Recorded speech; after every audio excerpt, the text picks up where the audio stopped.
What is up, my good people of the internet? Dan Tortora here, hanging out with you where sports truly meets that thing called life. I hope you're having yourselves a great morning this morning as we are hanging out here on Wake Up Call with Dan Tortora. Proud to be here with you on so many different channels worldwide on youtube.com and facebook.com, both /wakeupcalldt, and on wakeupcalldt.podbean.com. So however you're connecting with the show, thank you so much for tuning in to Wake Up Call with Dan Tortora. We got an awesome show set up here for you today.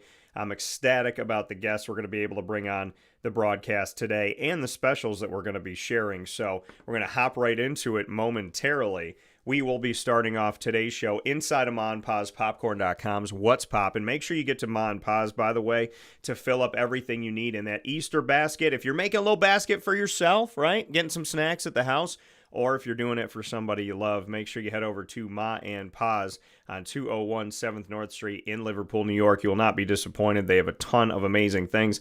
And their new freeze-dried candy, fruit bursts, their Mambos, as well as their Brain Busters and Rainbow Rounds. They are absolutely fantastic. They're great to bring to the movies if you're like me and you bring a jacket to the movie even when it's 95 degrees outside because you got your snacks in it. So make sure you go to Ma and Paz, get your snacks for the movies, snacks for the games. It's March Madness, baby. You got to have the right snacks. So make sure you get your snacks on point by going to Ma and Paz Kettle Corn and Popcorn Factory here today. And we appreciate everybody that's been supporting local, going to Ma and Paz for so many years. We appreciate you tremendously. So make sure you do that today.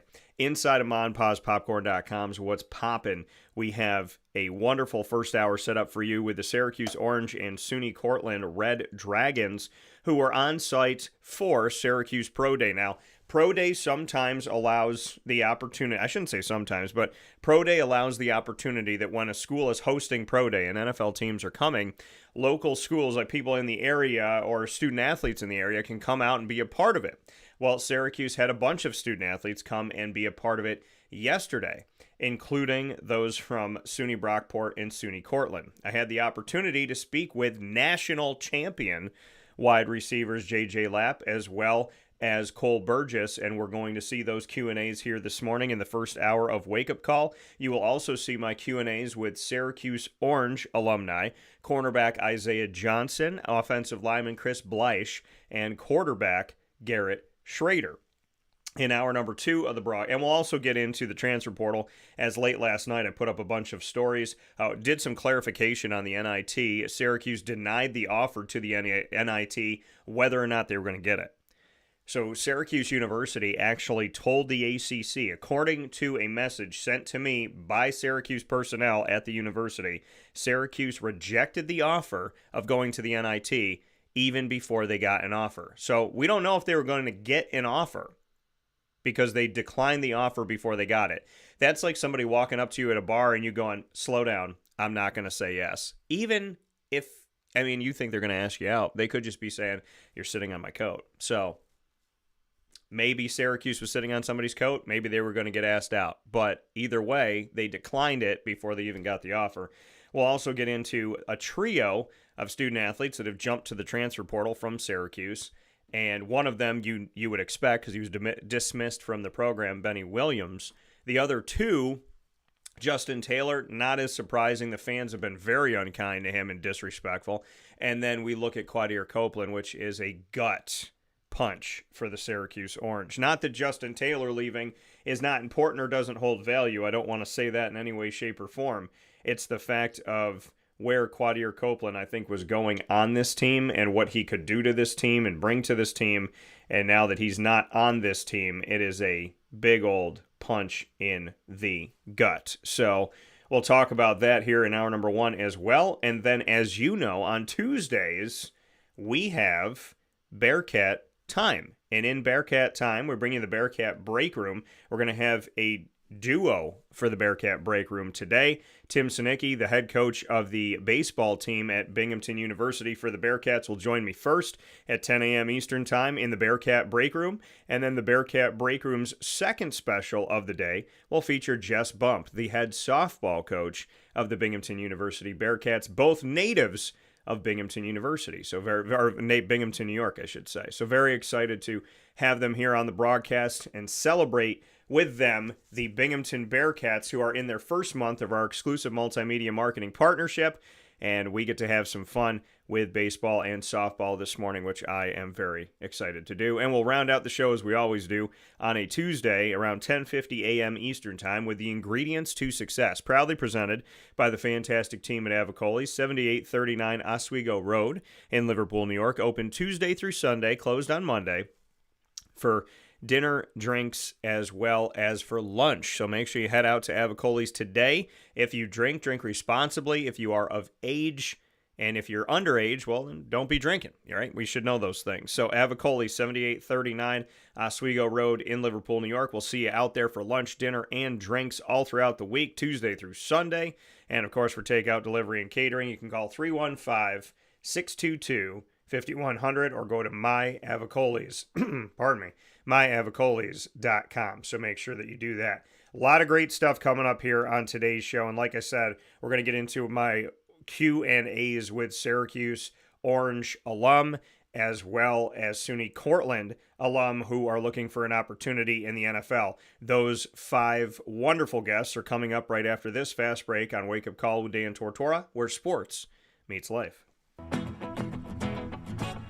Hi, this is Amy from Mother's Cupboard, home of the whole frittata. We are open daily 6 a.m. to 1:30 p.m. For takeout orders, call 315-432-0942 and tune in to Wake Up Call with Dan Tortora for our monthly food challenge and try our Wake Up Call signature menu item available 7 days a week.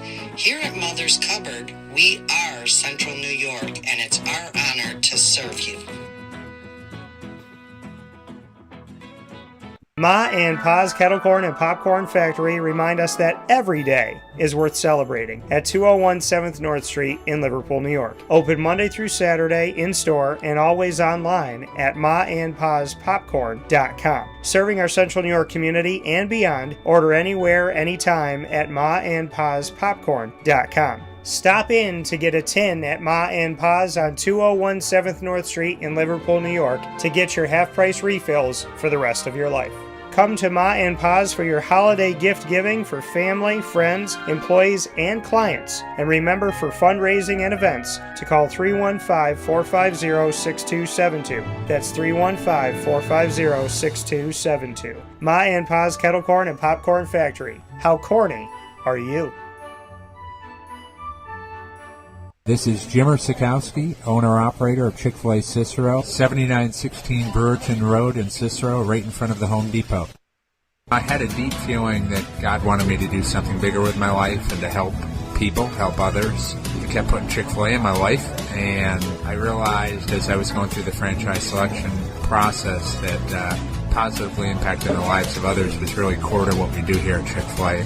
First of all, it starts with the food. The food is brought in fresh daily. We bring in local produce. We prepare to order in the kitchen. We hand bread our chicken. We hand spin our milkshakes. It's great food. It doesn't taste like fast food. I think the second thing is the way people feel when they come in a Chick-fil-A restaurant. It's different. We try to treat people with intentional kindness here, which is very different and deeper than good customer service. And so I think it feels remarkable for most people to come in a Chick-fil-A restaurant. And then lastly, the impact that we try to have in the community is very different. It's a big part of the expectation of every operator of a Chick-fil-A restaurant is that they're actively engaged in their community, they're a leader in the community, and they're making a difference. When they realize that what we're striving to do is to shine a little light in their life, that's a very, very different experience than you will have in any other quick service restaurant. And it's that remarkable experience that I think people will emotionally connect with. Welcome back here to Wake Up Call with Dan Tortora, where sports truly meets that thing called life.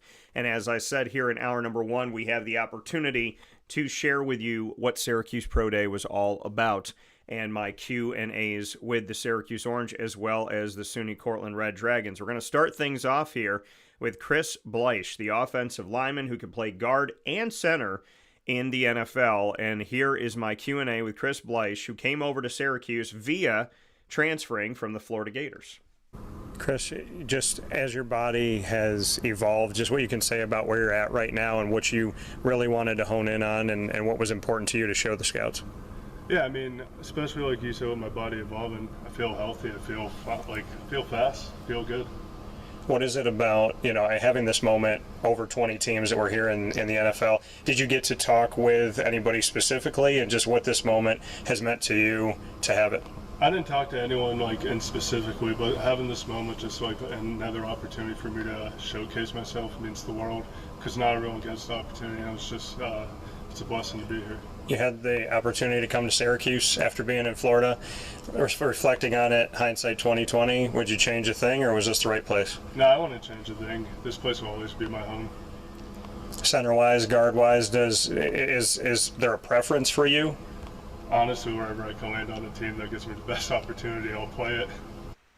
That coming from Chris Bleich here on Wake Up Call with Dan Tortora from his time at Pro Day. And I appreciate Chris as always. Always been nice to me, always answer my questions. And it just seems like an all-around, hardworking guy who's just a nice person. And I hope that he finds a place in here. You can't see it on the video because you got to see the entire body. And I'm going to be putting up some drills and different things that I saw from there. Some videos will be added to our social media on Facebook at Wake Up Call DT, X at Call DT, and Instagram at Wake Up Call _DT. Also be on YouTube.com/Wake Up Call DT. But I want to let it be known now before you even see it. His body looks good. I mean, I've been around NFL guys. I've seen linemen. He looks trimmer in certain places. He looks good. He looks better. He looks more set for moving forward into the NFL. So I'm hoping the best for him, and I do really appreciate his time. Coming up next is Isaiah Johnson, cornerback of the Syracuse Orange, giving his thoughts. Now, Isaiah Johnson, we know that Afatu Melifonwu, Trill Williams, Andre Sisco, there's been a bunch of guys that have gotten to the NFL. Garrett Williams most recently, after playing defensive back for Syracuse during the Dino Babers era. Isaiah Johnson is a corner coming out of Syracuse at the end of the Dino Babers era, and this is what he had to say. Don't see is that interview process. What were kind of maybe the interesting pieces of the teams that did speak to you in the interview process, and maybe some of the questions or takeaways you had? I wouldn't say anything was too surprising, too outlandish. They tried to keep it pretty simple, really. Find out about the background, find out if I've been in any trouble. I have not, so don't go digging for nothing. Find out kind of my journey of where I came from and how I got to where I am, and then talk a little football. And so I definitely always enjoy talking ball and getting to pick some of the coaches' brains about that.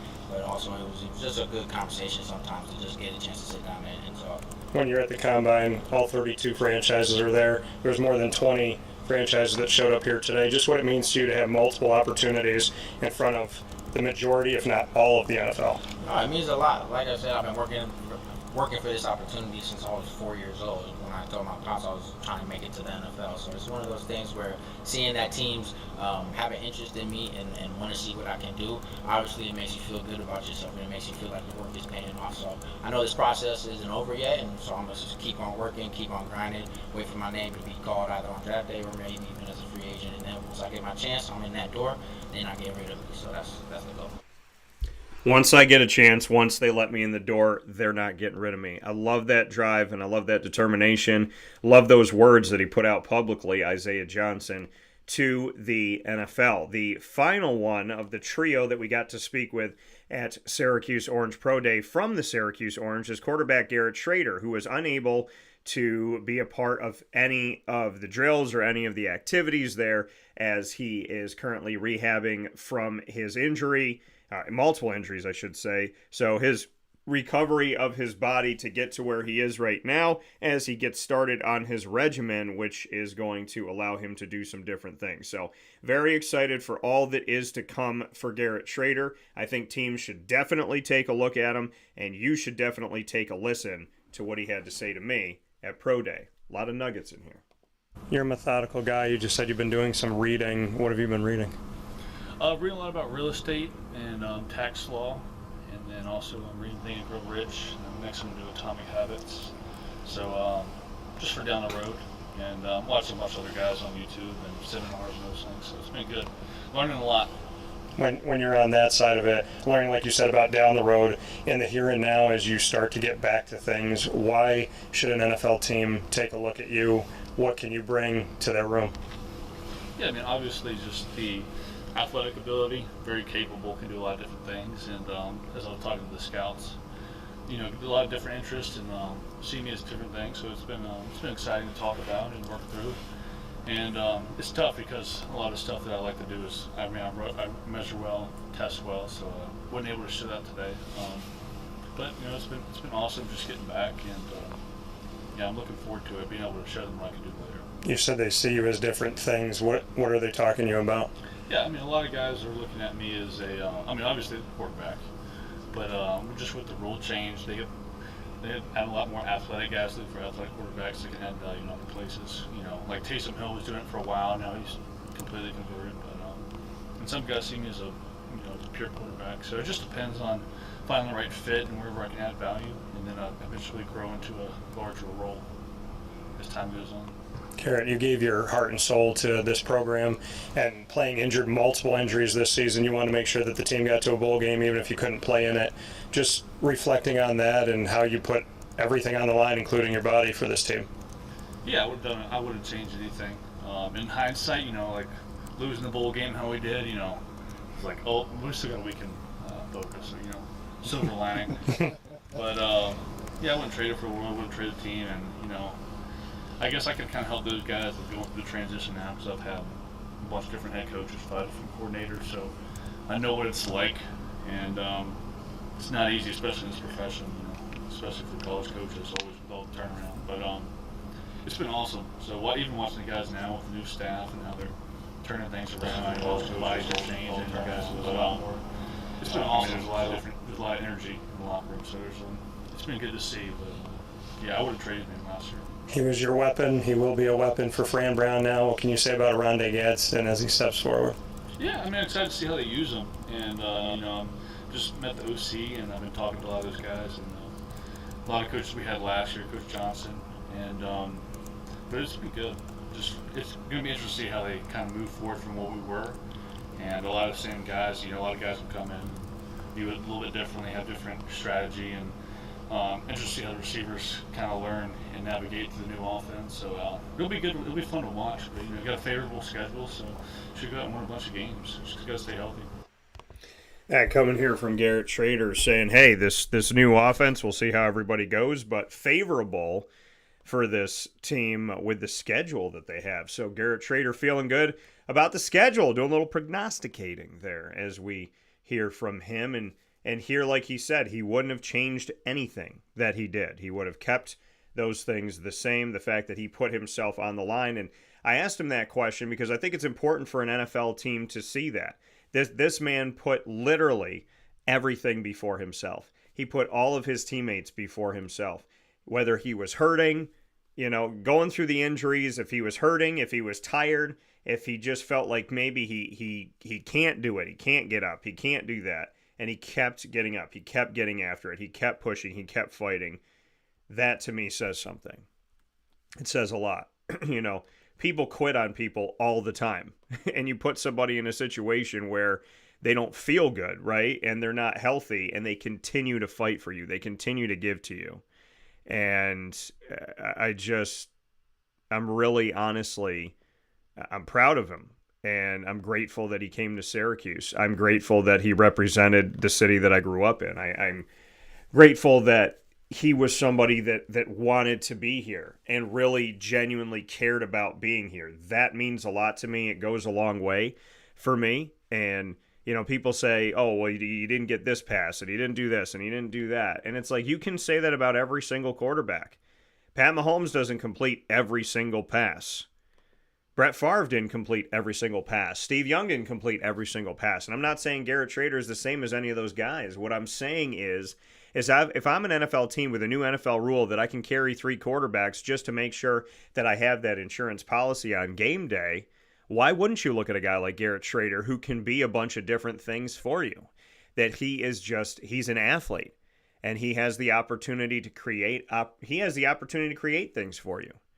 And so his heart, his faith, his just dedication, his determination, his perseverance, his care about his team, his selflessness, all of those things are things that I'd want in my locker room. So, him getting his body healthy and being well and being able to move and feel like himself again, and beyond everything, that he's truly healthy for his own self personally, and how, like I said, methodical he is, talking to us about reading books. And then I asked him what books he was reading, and he just rattles them all off. This is what I'm reading. This is what I'm going to be reading. This is what I'm looking at down the road. He's planning his life beyond football. I mean, Garrett Shrader continues to be a wonderful example of what guys should be paying attention to. In today's sports climate in college, there's a lot of me, and not a lot of us, not a lot of we, and he's all about the we, as well as the fact that we look at the reality of life after football, and him saying, I have a plan. This is my plan. These are the things I'm looking at. This is what I may want to do. That he's not just going, no, I'm going to play football until I'm 85 years old, that he's having those real conversations with himself right now. I respect him. I appreciate him. And I hope you do too. And I always thank him for his time. We're going to take a step aside for a fast break. When we come back, SUNY Cortland, a duo of wide receivers that are national champions looking for an opportunity in the NFL, will join me right after this.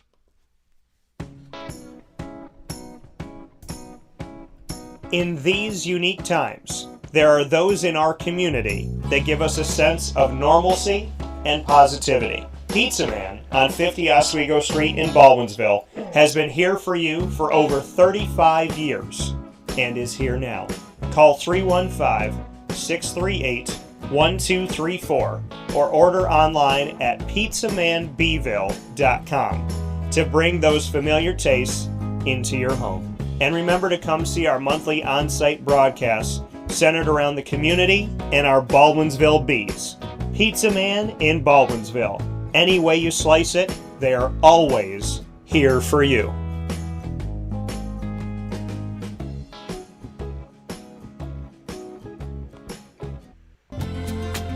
Looking for your next ride? Look no further than Great Lakes Honda City, located on 7140 Henry Clay Boulevard in Liverpool, New York. Serving our community for decades, their new and pre-owned vast array of vehicles are available to you Monday through Saturday on site. To search from home, shop at GreatLakesHondaCity.com. Call 315-365-5576 to set up an appointment. That's 315-365-5576 for Great Lakes Honda City, 7140 Henry Clay Boulevard in Liverpool, New York. Great cars, great people, Great Lakes.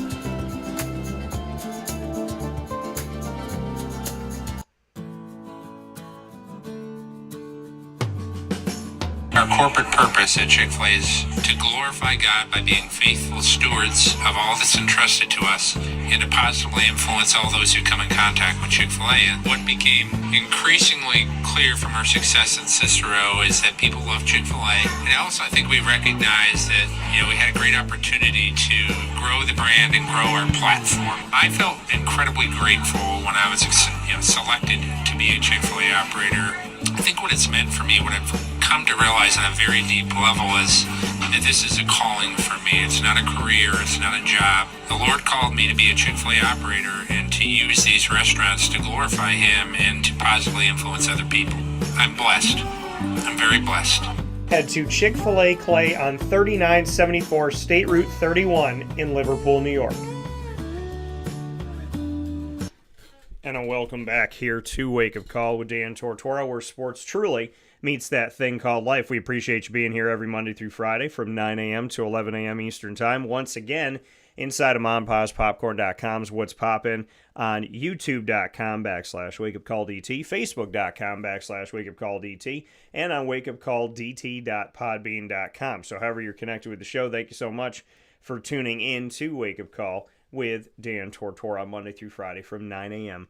to 11 a.m. Eastern Time. A lot of great stuff here on Wake Up Call with Dan Tortora. As always, having the opportunity to speak with fantastic people in our community of Central and Upstate New York and beyond. And now we head to the national champion, SUNY Cortland. You know that I was on site, on location with their head coach, Kurt Fitzpatrick, speaking about this national championship well on the grounds of SUNY Cortland. Well, SUNY Cortland came to my hometown of Syracuse, New York, as two of their wide receivers from the national championship team came to work out in front of more than 20 NFL franchises of the 32 NFL franchises.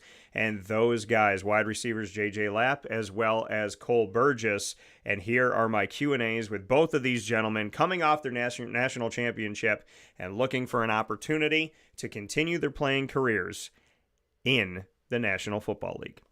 Having more than 20 NFL teams here, just what that meant to have that exposure. Oh yeah, no, it was great.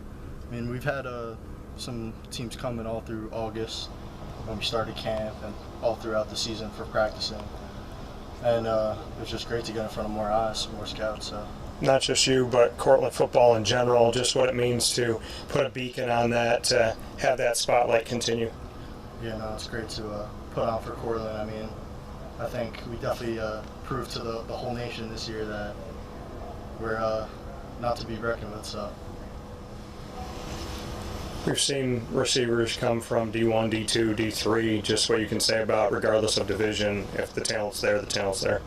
Yeah, if you have the talent and the work ethic and you have that dream and you put it, I guess, I control what you can control, which is the work you put in, and I really believe that you get what you give, and I've given a lot to this, and I'm ready to keep on working.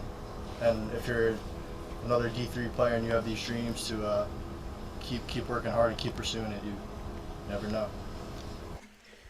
I love what he said there because he went outside of himself. And it's something that, I would have probably asked anyways is, what do you have to say to the rest of, we talk about that all the time when we talk about recruiting, especially in Central and Upstate New York, the disrespect of the talent here, especially when it comes to football.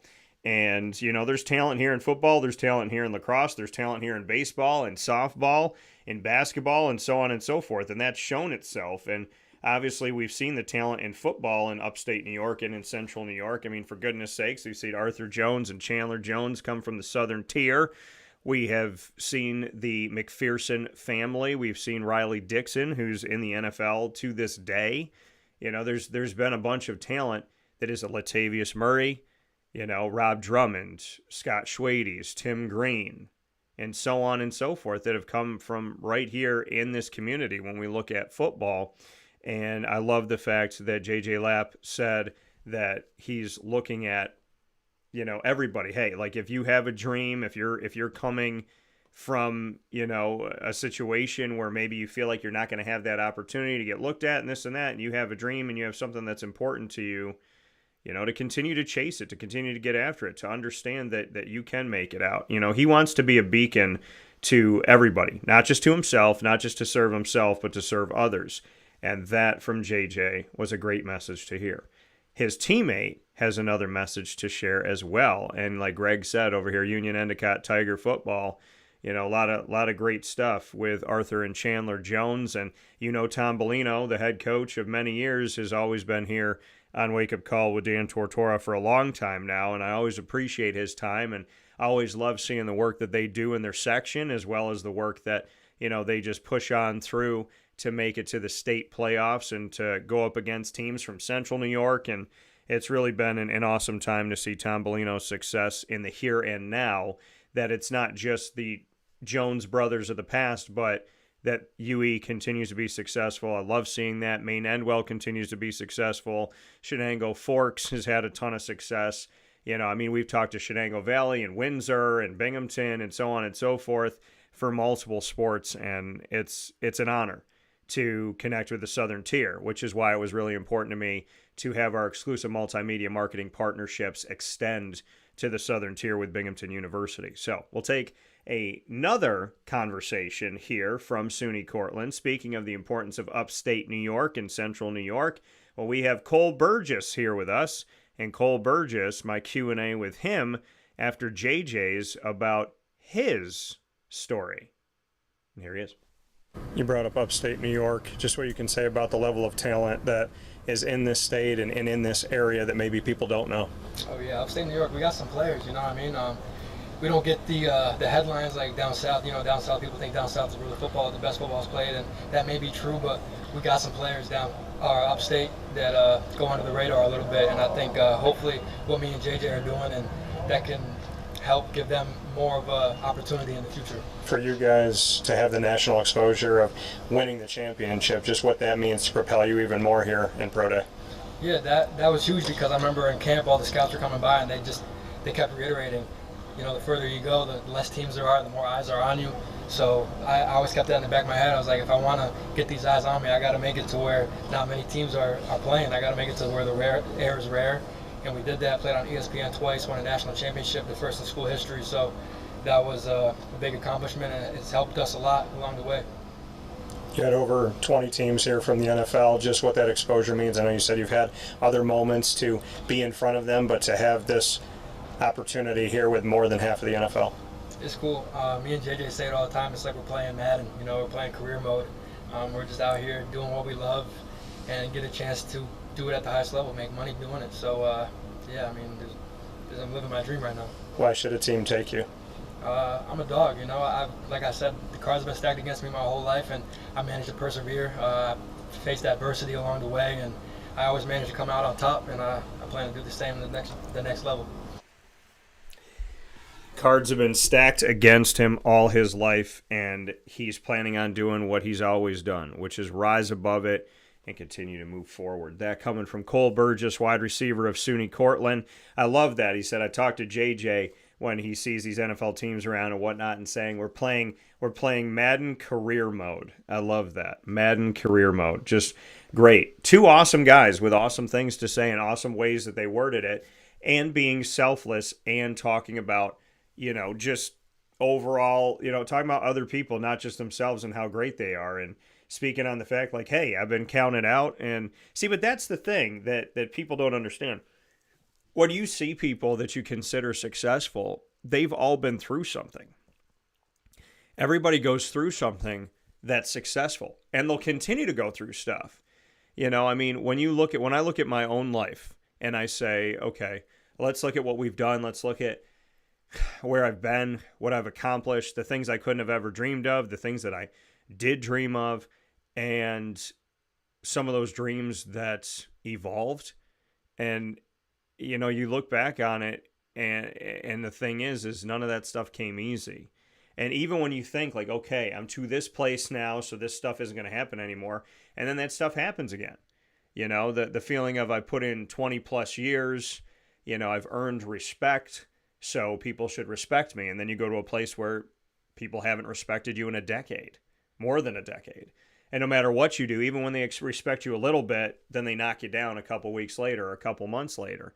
And you realize that that's just who they are. And when you're counted out in your life, when you're not appreciated, when you're not respected, when you're not treated the way that someone would want to be treated themselves, you have to find the will inside of you to keep going. My faith in God, my desire to achieve my dreams, my passion for my dreams, my passion for the things that matter to me and the goals that I have, you know, to me, faith, passion, trust, fun, you know, it's the things that drive you. It's the things that command you to move forward. And so I love hearing from these guys from SUNY Cortland because they were extremely respectful. They were extremely nice. I shook both of their hands before they left. And JJ and Cole, they're just out there putting the work in, and they're believing in themselves, and they're being just really good about it. And I honestly think that's going to help an NFL team make a decision. I really do, because they do care about the person that's in the locker room. Greg said, Cole is a legit talent. He will have an opportunity somewhere and will get paid to play the sport he loves. You know, and I hope that everybody gets a chance that we talked to today. I hope people get a chance we didn't talk to. You know, I mean, I wanted to talk to Jason Simmons. We didn't get a chance to talk to Jason. Wanted to talk, of course, I've spoken many times with Caleb Okechukwu, and we didn't get to speak with him. So I hope he's obviously doing well and things are going well on his side. It's just, you know, for me, folks, when I just see people out there fighting and I see people just being good to others, like that really speaks to me, and it says something to me, and it matters to me. It really does. So I value that. I value that tremendously. Just seeing good people work hard and get after it the way that they do. So, hoping great opportunities for everybody, including these two gentlemen from SUNY, Cortland, from the Red Dragons, and a pleasure to cover the team. Just an absolute pleasure to cover the team. And I mean, we've just seen an awesome, incredible run in our community, and I think we're spoiled to have SUNY Cortland and to have, just the school and institution that they are. So many thanks to them and much appreciation, and many thanks and appreciation to Syracuse. Another cool thing that happened before I jump into the transfer portal stuff that I'm really just honored to have done. I put up a post yesterday on all my social media, and that was the fact that when everything was done with Pro Day and we were getting ready to do interviews, we had to wait for them to do their, bench press, all their lifting stuff, as well as to do their vertical jumps. We're not allowed to see any of those things as members of the media, so we had to just stay in the Ensley Center on the field and wait to do interviews. Well, it took a really long time, and so we were all just kind of standing there, and it was like, I was like, I wish we had a football, because I throw it around. And so somebody on staff, Jake, went and found a football, and he brought it over, and all of us media were standing there, and I went out for a pass, and Jake threw me the ball, and we ended up throwing it back and forth, and then I got out onto the field. I'm wearing all my wake-up call gear at the time. I got my wake-up sweatshirt on, wake-up call sweatshirt, got my hat on. So I'm feeling good, right? You got all these NFL teams here wearing their gear, and I'm wearing my gear, for what I'm very proud of and proud of creating, and rocking the awesome logo design that my great buddy John Granquist helped me to create. I mean, he's the graphic designer behind all of these wonderful new logos that we brought during COVID, because, I said, I'm not going to sit here and be trapped at home and not do something with it. I always want to turn something to a positive. And so I said to John, I was like, hey, I want to redesign all my logos so that when we come out of this thing, or even right now, that, we come out stronger and better than we were. And so I'm wearing all my gear. Thank you to John Granquist for giving me a logo that I'm very proud to wear. And so I'm out there on the field, and I got a Syracuse officially licensed football, and I'm throwing passes to Jake in the end zone. And I'm running around the field, and I'm catching balls, and I'm throwing them. And honestly, I hadn't worked my arm out in a while when it comes to throwing a football. It was, I did it with Murph probably a few weeks back when we were in Philly for the Philly show. And, it's been a while since then. And honestly, I felt good. My arm doesn't feel sore this morning. I got to run around and have some fun. And I'm just sitting here thinking about, I'm 38 years old. And if I told the little kid version of me, someday you're going to have your own company, your own shows, and you're going to be wearing your sports show logo, you're going to be donning that in front of NFL teams and in front of, hopeful NFL players, and you're going to go to Syracuse, a team that you grew up watching and loving, you're going to go on their field that's got their Syracuse logo in the Syracuse end zones, you're going to have a Syracuse football in your hand, and you're going to be eyeing the end zone, and you're going to be throwing passes to a guy running routes in the Syracuse end zone for touchdowns. And you're going to catch some yourself too. On Pro Day, right after more than half of the NFL was standing in the same room. I mean, that to me is, it's awesome.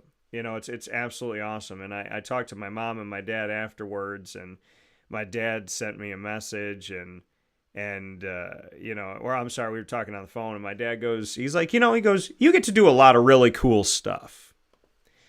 And that's why I go back to these guys with dreams and these guys with aspirations, and all the guys we talked to this morning, and JJ and Cole and Garrett and Isaiah and Chris, that, if you really honestly believe in your dreams, and you have the faith in God, and you have the faith in yourself, and you have the work ethic, you're going to pass those dreams. You're going to bypass them. I mean, it's to be running around on the field, and my body to feel good, and my footwork to feel good, and my movement and my arm, and just to be staring down a Syracuse end zone and throwing a touchdown pass, like that to me is like that. That's one of the coolest things I've ever gotten to do in my whole entire life. And it rejuvenated me in a way that I can't describe in enough words. And I love it. So I challenge you all to chase your dreams, because when you catch them, it's pretty awesome. And then when you pass them and catch things you didn't even think about, it's like otherworldly. So I want to thank God for a little heaven on earth yesterday, and heaven on earth all the time. Greg said, Cortland's been winning national championships, been a force across many sports, especially over the past 2 decades. Yeah. We know you're a big-time Cortland fan, Greg, and with good reason, right? There's a lot of good people that have gone through there, and there's a lot of fun that's been had by Cortland. And I mean, you go on their campus, they do not have a Division III campus. I don't care what anybody says. Like, they do not have a Division III campus. And what I mean by that is when people look at things, they go, Division I best, Division II next, Division III worst. And that's not the case. You know, there's a lot of Oswego, and what they do in Division III for SUNY Oswego State has been incredible. And then you look at what SUNY Cortland has done, and that's been incredible. And so, you know, just here in our community of Central and Upstate New York, we're very spoiled to see that Division III puts the time in, they get the right coaches, and they get great student athletes, and they go to work nationally, not just regionally. And I give them a lot of respect for that. I do want to jump into other things promised in hour number 1 before we get into a double dose of the Bearcat Breakroom and our exclusive multimedia marketing partnership with the Binghamton University Bearcats. And that is that Syracuse declined an offer before they even got one. Story up on wakeupcalldt.com. Go and check it out. Syracuse finished 20-12 overall, including 11-9 in the ACC in the regular season in Adrian Autry's first season as the head coach. Whether or not they were going to be selected to the NIT was inconsequential. They said, we're not going, before they even were extended an offer. In a statement sent to me by Syracuse University Athletics, the school offered some clarity on the situation, writing, quote, we communicated to the ACC prior to the bracket announcement that we would not participate in the NIT, end quote. So whether or not the NIT was even considering Syracuse remains unknown. The Orange simply turned down an offer that was not necessarily even going to come their way. So Syracuse said no before the NIT even popped the question. Kind of like when you get down on a knee and the girl's like, get up, get up, get up, get up, get up, which you never want to hear. That's an awful thing. You only want to see that in a movie. You don't want to see that in real life. 3 guys have entered the transfer portal. Benny Williams, no surprise. He was dismissed from Syracuse's team, so why anybody thought he would not enter the transfer portal? He's not on a team. So, you know, he would have to enter the transfer portal if he wanted to continue playing. He has 1 year of eligibility remaining. And obviously this situation with Benny Williams has been up and down and up and down. Last season, in his 47th year and final year at the helm of the Syracuse Orange, Jim Boeheim decided to not have Benny Williams in attendance for a game. And then Adrian Autry this season, in multiple games, we saw Williams was available, and then he suddenly wasn't available, and he disappeared from the active list, and then he would come back, and then he would be gone again before eventually he was dismissed from the program. I've never seen a situation like this up close, and now I have, unfortunately, for everybody involved. Over 3 seasons, Benny Williams has averaged 16.7 minutes per game, which is almost a half. And he's shooting 41.5% from the field, 29% from 3. He's 60.9% from the charity stripe in his career, and averages 4.8 points per game, 3.1 rebounds per game, 0.7 assists per game, 0.7 steals per game, 0.4 blocks per game, 0.9 turnovers per game, and 1.2 fouls per game. In his 1 season of eligibility comes from him starting his career in the 2021-22 season. The COVID year was 2020, and that was when people were given a bonus year, so Benny Williams does not have the bonus year.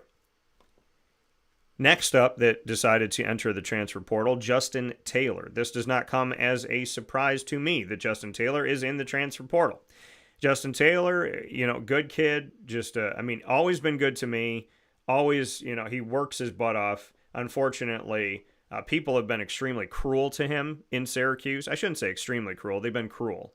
and cruel enough for me to look at them and ask why even come to a game if you're going to be this rude and disgusting. But they were, and after 2 seasons with the Syracuse Orange, he has decided to leave via the transfer portal. He has 2 seasons of eligibility left.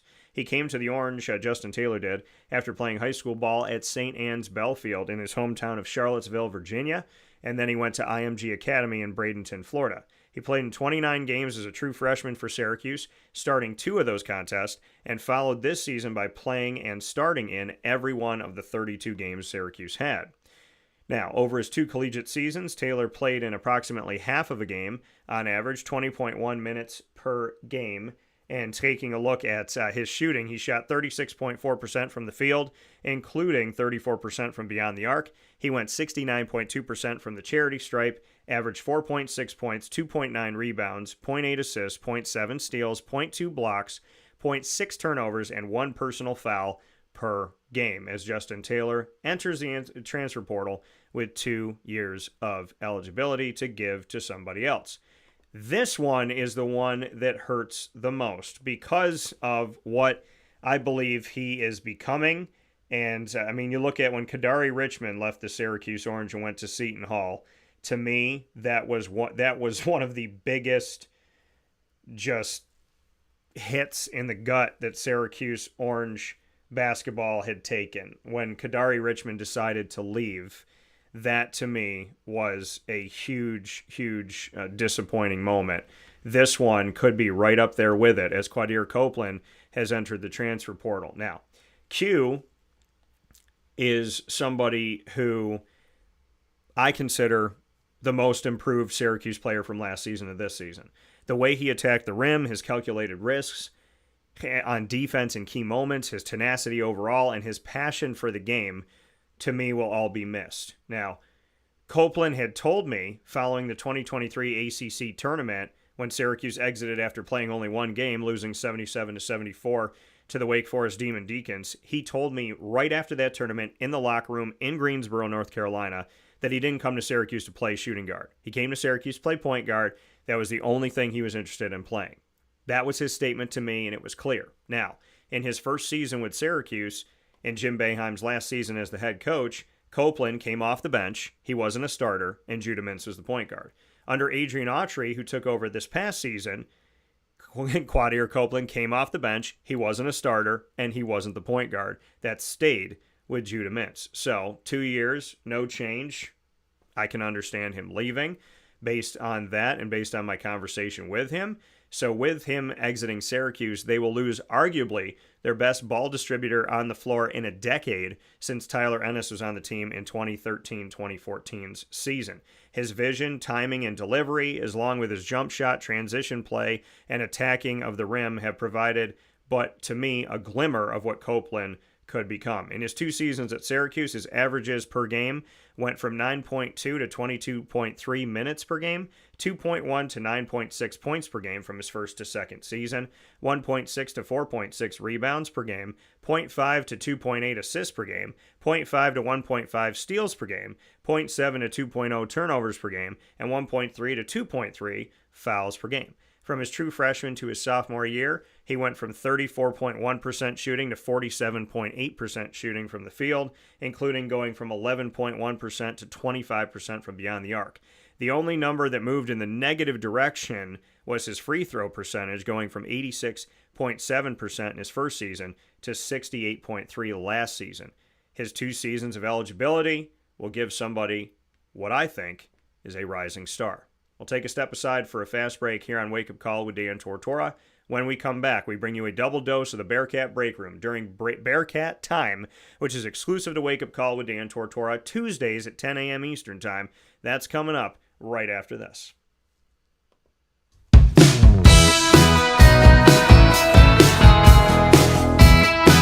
Carvel Carvel DeWitt, it's what happy tastes like. Do you know why? Because we make ice cream. Creamy, rich, flavorful ice cream. Not yogurt or iced milk like some of our competitors. Ice cream. Fresh, by hand, daily. For the calorie conscious, we have something new for you. Our new Carvelite. Same great flavor, creaminess, and texture of our regular ice cream with only 35 calories an ounce. So whether you want an ice cream cake, flying saucer, dasher, carvalanche, hard or soft ice cream, we will satisfy your craving with our fresh, handmade regular or new Carvelite ice cream. Carvel DeWitt. It's what happy tastes like. The Wildcat Sports Pub in Camillus, New York is located on 3680 Milton Avenue in the Home Depot Plaza. It is your family-friendly sports bar and restaurant. Folks, some sports bars aren't family-friendly. Some family-friendly restaurants are not sports bars. The Wildcat Sports Pub in Camillus, New York is proud to be both. It is that marriage that you've been looking for years. The Wildcat Sports Pub is your home base for your sports bar and restaurant needs, games for the kids, indoor and outdoor activities, and enough things on the menu to come back every single week and get to try something new. They're open Sundays from noon to 8 p.m., Monday through Wednesday, 11 a.m. to 11 p.m., and Thursday through Saturday from 11 a.m. to midnight. For reservations and party information, call 315-487-2222 for the Wildcat family-friendly sports pub and restaurant.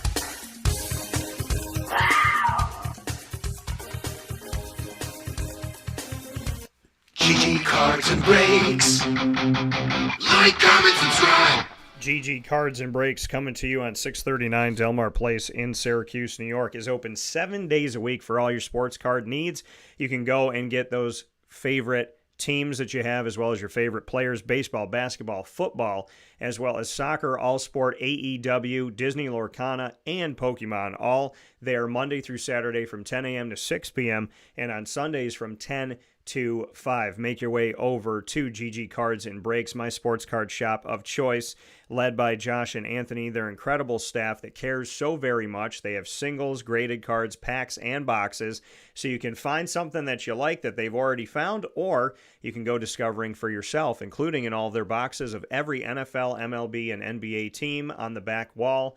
Nobody has the attention to detail like GG Cards and Breaks, and I look forward to seeing you over there on 639 Delmar Place in Syracuse, New York. With that being said, here on Wake Up Call with Dan Tortora, I am honored and privileged to have our exclusive multimedia marketing partnership with the Binghamton University Bearcats. And having that partnership with the Bearcats gives me the opportunity to tell the stories in our Bearcat Breakroom of their many student athletes and coaches. Today, for the first time ever, I get to welcome Tim Sinicki, the Binghamton Bearcats head baseball coach, who's had a long history with this team and a lot of success with the Bearcats. Tim, how are you today?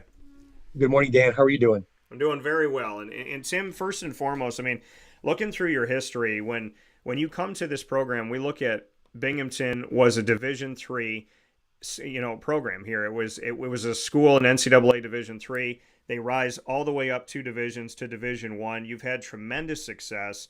You came to the team 3 decades ago. I mean, what can you say about reflecting on this history that has been so incredible, and we've gotten to see the program grow through your tutelage and through your wisdom and through your leadership? It's just been a tremendous story in history, and I'd love to get your thoughts on it. Well, I'm very fortunate that Binghamton is home, and I grew up in this area, and I have a tremendous amount of pride surrounding the Southern Tier and the Broome County and Triple Cities area down here. So I was so very fortunate many, many years ago that the university entrusted me into to run their baseball program. Yes, we were Division III, and that was okay with me at the time. I love the game. I love to coach. I love to be part of the excitement in college athletics. And so I was good with it. And then the university made a decision to start to transition from Division III to Division II to Division I. And again, fortunately, the presidents that we've had here, the directors of athletics we've had here, they've been very loyal to me, and apparently they think I've done a pretty good job, or thought I've done a pretty good job. So they've hung on to me for all these years, and I'm forever grateful because it's been a great work life, and it's not over with yet. But to this point, I'm very fortunate to think that over the course of 32 years, not many people can say they truly enjoy going to work every single day.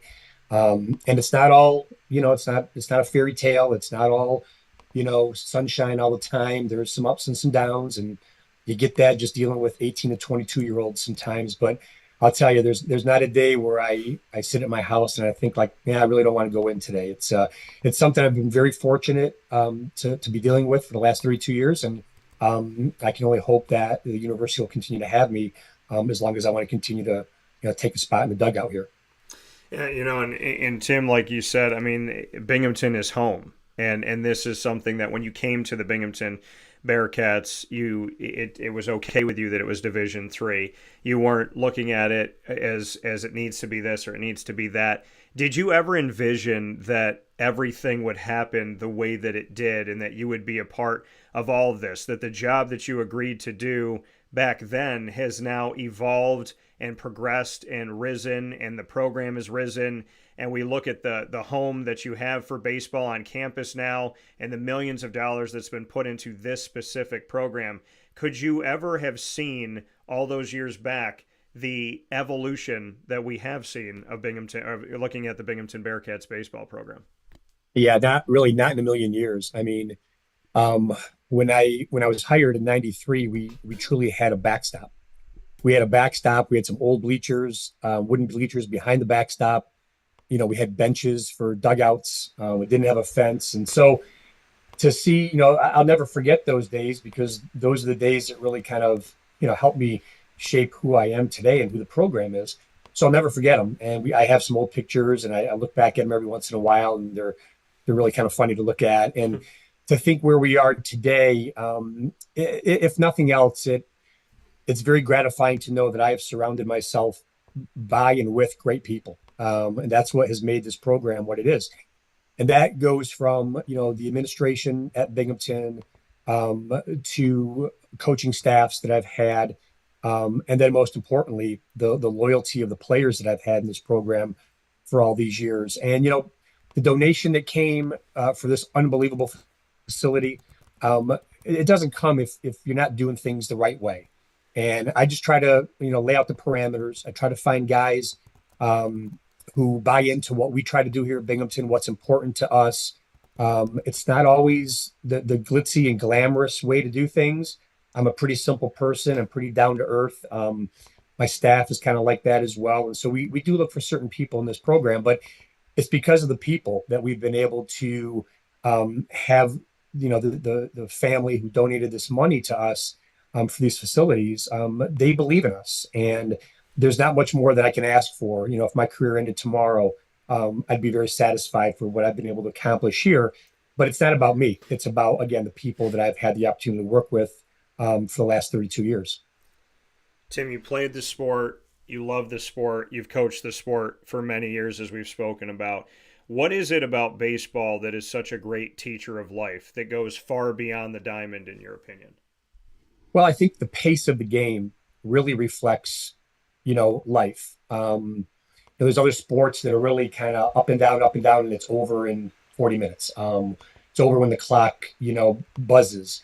Baseball, because of its length and the pace of the game, I think it really there's a parallel with life there. And there's highs and lows. There's stretches of time where things go by really fast, whether it's 3 quick outs or in an inning, it can be a little extended, and games can go extra innings. And it's just, for me, like, the pace allows you to be really human with your players too, even at practice.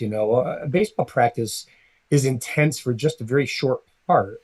And then you've got the things you're doing on the field, and guys are shagging balls, and guys are, throwing bullpens. And there's a lot of time where I get a chance to just walk the field and talk to players. And I think that's what I mean about how the game allows you to really, it gives you the opportunity and the time to get to know people. And then I think from that, you start to shape people's lives, and you find out what's important to them and what they want to do next. And you hope that down the road, you're helping them find a good life for themselves. And I know it sounds corny, and probably 32 years ago, I probably would have thought it was corny as well. But my greatest thrills are every fall when our alumni come back for an alumni game, to see their families, to find out what they're doing, to know that even if I had just a very, very small part in helping shape their lives into what they are today, that goes, I mean, that is as good as any win that we could possibly have in the diamond in the springtime. That coming here in this edition of the Bearcat Breakroom with Tim Sinicki, the Binghamton Bearcats head baseball coach. Like you said, this is home. You went to school not too far away, right there in the Binghamton area at Johnson City High, and in 2010 inducted into their Hall of Fame. When you know, and I mean, you can go and see where you've grown up. You can go and be a part of that area and that community because it's right there by Binghamton University. That for you, as you continue to challenge yourself and gain knowledge and wisdom and grow as a human being on and off the diamond, when you're right there at home and these streets are your streets and they've been your streets, just what that does for you and how that commands even more out of you for Binghamton University, for this baseball program, knowing that you are representing your home, your streets, your memories, who you were as a kid and who you are today.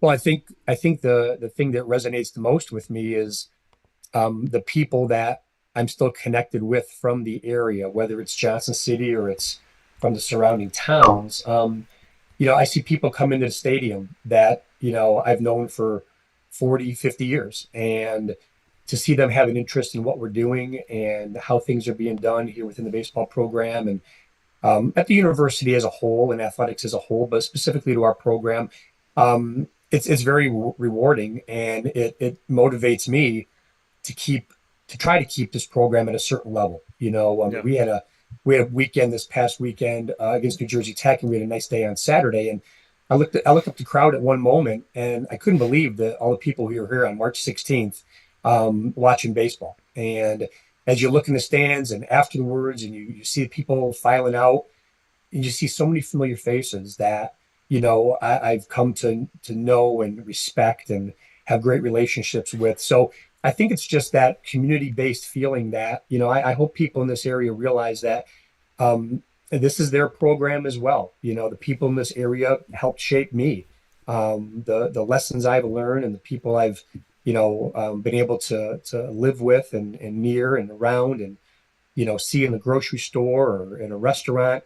It's relationships, and those people coming to the games and being interested in the emails that I get or the phone calls or the texts. They're really, they're priceless. They really are. It's the only way I can say it. Brings a smile to my face. Even, we hit the road and we go to Wake Forest a couple weekends ago, and, during the course of a weekend, I see 4 or 5 former players. I see a couple people that I knew back in my younger days who have now moved down to North Carolina, who have relocated, and they come to the games and they want to see the team. They want to see the program, and, they want to stop by and say hello.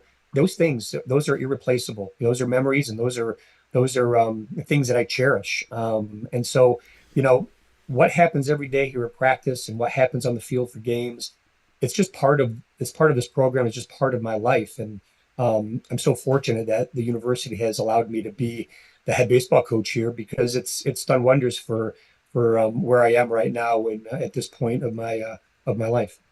Yeah, and Tim, like you said, just all the history we look at in your time there, 21 up to this point, more than 20 Major League Baseball draft picks and pro signees in the last 12 years. You talk about the success and the level that you want your program to be at, and we're looking at a team that's advanced to the NCAA regionals 2009, 2013, 2014, 16, and in 2022. When you look back on all the teams that you've had and you look back at all this recent success in the NCAAs, and you look at sending guys to Major League Baseball who are continuing their career in such a beautiful way. It is extremely hard to be a Major League Baseball player.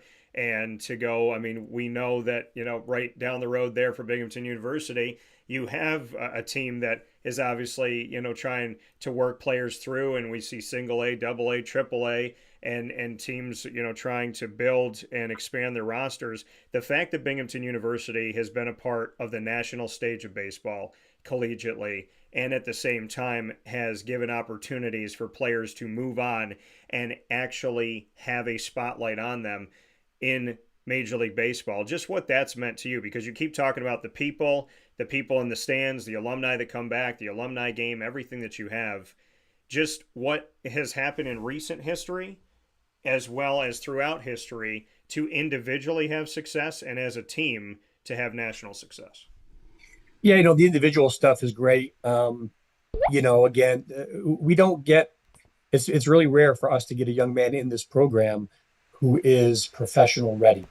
We've had it one time where a young man came in and he was drafted out of high school, came here, and after 3 years, he increased his draft status by about 10 to 12 rounds. But most of the kids who have gone on to play professional baseball from our program were kids that weren't considered professional prospects out of high school. And so the development that we really believe in within this program, my staff and I, that's really what we enjoy most about the game itself. We don't just enjoy rolling out the bats and balls and, watching balls getting hit all over the ballpark. We enjoy teaching. We enjoy coaching. And so to think that these players have developed within this program really is gratifying to know that that's what kind of helped them get on the map and get in the minds of some major league teams. And unfortunately, the way the minor league system now has been stripped from teams, and the draft is now down to 20 rounds. It's going to get a lot more difficult, for a program like ours. But we still have good kids, and every year, professional scouts come around and they take an interest, because I think they understand that we try to do things the right way here. And not only do we have good players coming out of here, but we have good people and good individuals, young men who are never going to go into a professional organization, say, and embarrass that organization. And I think that's really important. These scouts have their jobs are on the line too, and they have to make sure that good people are coming into these organizations. And so I feel like that's really been important for us from an individual standpoint. The team stuff, every team has its own story. All the 5 teams that have gone on to the regionals, they have their own story and path of how they got there and how it happened. In some instances, we made it look really easy. In other instances, it was an uphill battle, and we found a way through injuries or through bad weather or through a shortened roster or extra innings. And but they all have their own unique situation, which I think is really, really kind of cool when you look back at it, because I could tell a story about every team, and everybody on that team can relate to that individual story. It wasn't just like, yeah, we were picked to win it and we rolled through the conference and no big deal. Yeah. They're very unique in their own way. And Tim, before we jump into something called Rapid Fire, where you and I get to put each other on the hot seat here for a second inside of the Bearcat Breakroom, everything that we've spoken about and everything that's led to this moment, we're here in the 2024 season. You just played the #1 team recently in the nation in Wake Forest. Your reflection on how your team competed against a team that was considered the best in the country at the time, and just overall how this season has gone here in 2024. Well, it got off to an interesting start the first weekend at Houston. Our best player, who was a professional prospect, broke his hamate bone the very first game of the year. And so we've had a series of injuries since then. And so specifically to the Wake Forest doubleheader, where we had an opportunity to win both games in our last at bat, it wasn't a lineup that we envisioned having out there against them. And so we're still battling through, some guys being out, but it'll never be an excuse in this program. We have good players, 1 through 34. We have good players. And, when guys aren't able to play for whatever reason or pitch for whatever reason, we look upon the depth that we have in the program. And our kids have been really, really I mean, it's been incredible so far this spring. Our record isn't maybe where you want it to be when you just look at the record, but 5 of the losses have come to Power Five teams. And we've been on the road for a good number of those games. So I think we're kind of at a good point right now, in a good place right now with everybody, hopefully getting better and feeling better. We're still going to miss some of our key guys for a few weeks, but the way I look at it, it's opportunities for other guys, and their job, if you want to think of it as a job, but their job is to make it difficult for me. They should play. They should try to play as well as they can. So when the guys who we get back off the injured list are eligible to play, I've got some tough decisions to make for myself down the road here. So I think we're doing okay for where we're at right now. I think if we get healthy and all pieces are in place, I think we have a chance to be a special team. So, time will tell if that happens, but, history tells me, just based on what I know from the conference and from what I see from our own team and our own players, I think it could be a really special team if we can get everything kind of straightened out and get everyone, back on the field sooner than later. Yeah, and our hopes are that you'll have absolutely that and be at full go as we step forward here. The Bearcat Breakroom with Tim Sinicki, the Binghamton Bearcats head baseball coach. Time to play rapid fire. Coach, you typically never get to ask the questions as a coach, so I'm going to hand the mic to you, and you and I are going to go back and forth. You get 2, I get 2. We can ask each other anything in the world, baseball or not. You get to go first. What do you have for me? I get to go first. Okay, what do you enjoy most about your now association with Binghamton University Athletics? I think the biggest thing is, I went to school not too far away. I went to school at Marywood University. I grew up in Syracuse.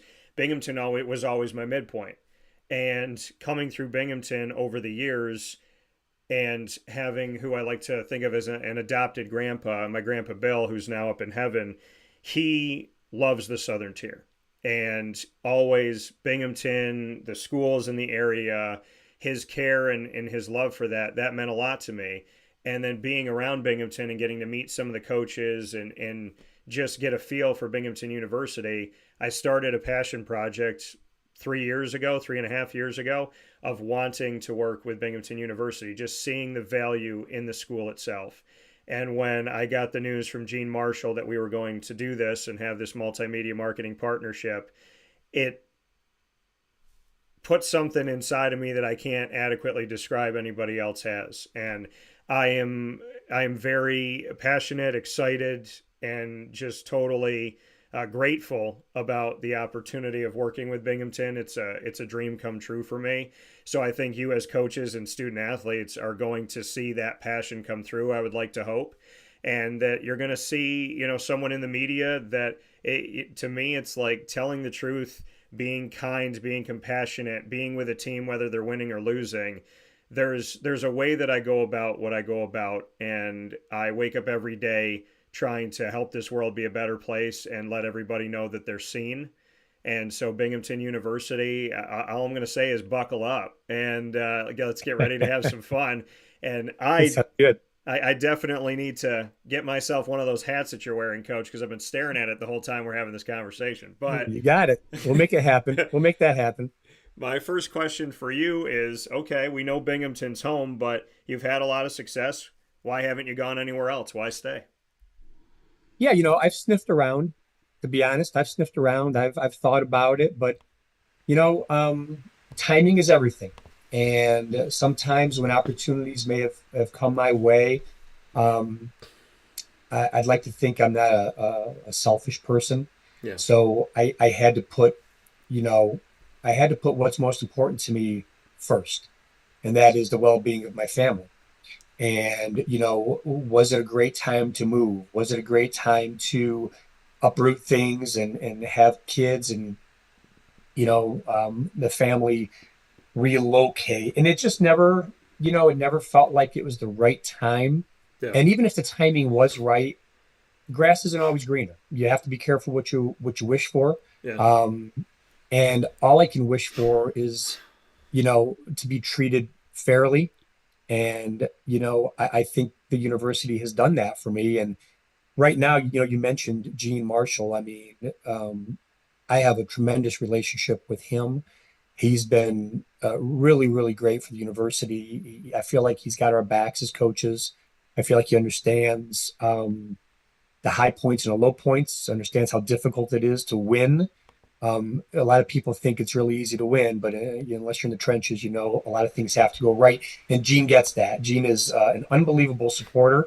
The little messages, the texts, the encouragement, those things, they go such a long ways. And it can be after a big win, it can be after a tough loss, but seeing a text come across from him really puts a smile on my face. And I know a lot of coaches feel very similarly about that. So, again, I go back to the common theme. It's been people that have kept me here, and it's no different right now with Gene in charge.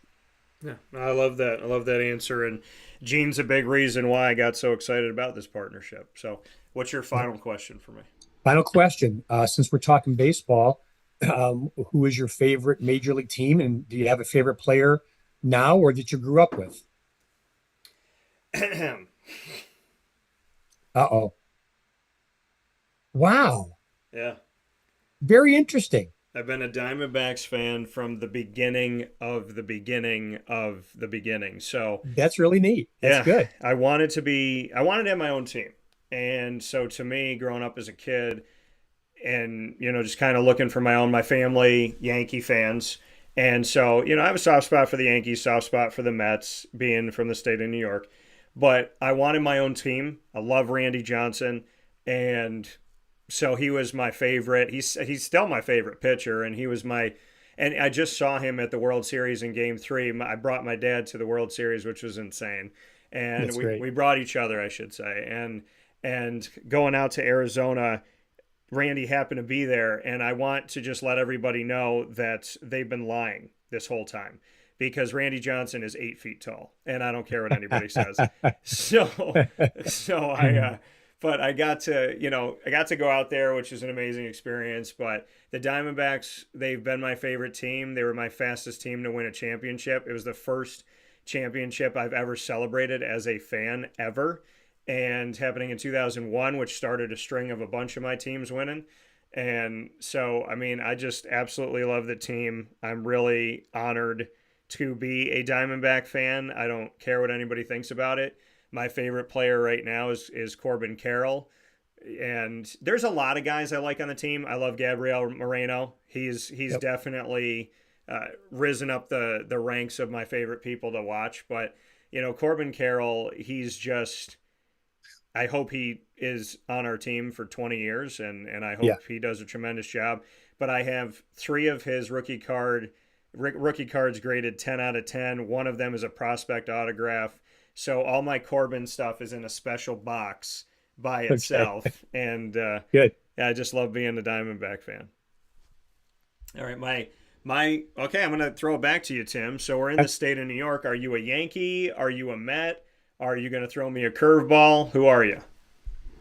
I've been a lifelong Mets fan. Okay. Yep. Through good and bad, mostly bad. But that comes from my father, and both of my grandfathers were Mets fans. And so I just followed suit, and they're not with us anymore, but I carry on the tradition. I pass it on to my son. So we share that Mets fandom, if you will. And it's probably my vice in life is watching the Mets. Everybody has their own thing. But if someone said to me, all right, you're only allowed to watch one team, forget basketball and football and hockey, I even though I love them and I have teams, I would watch the Mets and be a Mets fan if that was the only thing I could watch on TV and the only team I could follow. Yeah, and I know we got Mets fans listening right now that are also Binghamton fans losing their minds right now at that very kind sentiment. And also understanding the fact that, like you said, I think a lot of Mets fans feel like it's a vice as well. So, but my hope to your Mets, I'm a sympathizer of the Mets because I enjoyed watching Jacob deGrom. And I think I have still, yes, I do, in my studio here right off camera. Let me see if I can sneak him in here. is Mr. Pete Alonso. So There you go. Yep. yeah, Yep. I got some Mets stuff here in the studio, but Yeah. Tim, for me, I felt like this time this morning went by way too fast, but I look forward to coming and seeing you out there for a game. I also look forward to the opportunity of continuing to get to know you, building our relationship, and telling your story. Binghamton baseball has been a huge spotlight put on Binghamton University in a positive way. And talking with you today, it's hard to not root for you. So Tim Sinicki here, Binghamton Bearcats head baseball coach. Thank you for your time in this Bearcat break room, and I'm coming for my hat, so there better be one down there. Dan, thanks so much. I've really enjoyed it. I appreciate all you're doing for us, and anytime we can talk, I look forward to the next time, okay? It's my honor, my pleasure. I look forward to seeing you on the diamond. Thanks. Have a good rest of the day, Dan. Thank you. You too, Tim. Thank you. Bye-bye. See you. That coming here from Tim Sinicki one more time on Wake Up Call with Dan Tortora, where sports truly meets that thing called life. And we appreciate you hanging out with us on Wake Up Call with Dan Tortora. And we are currently looking at bringing in Jess Bump here to the broadcast on Wake Up Call with Dan Tortora, where sports truly meets that thing called life. So as we get set to do that here, I want to remind you all once again that Wake Up Call with Dan Tortora has an exclusive multimedia marketing partnership with Binghamton University and the Bearcats. That gives us an opportunity to tell these incredible stories every single month and every single week within that month.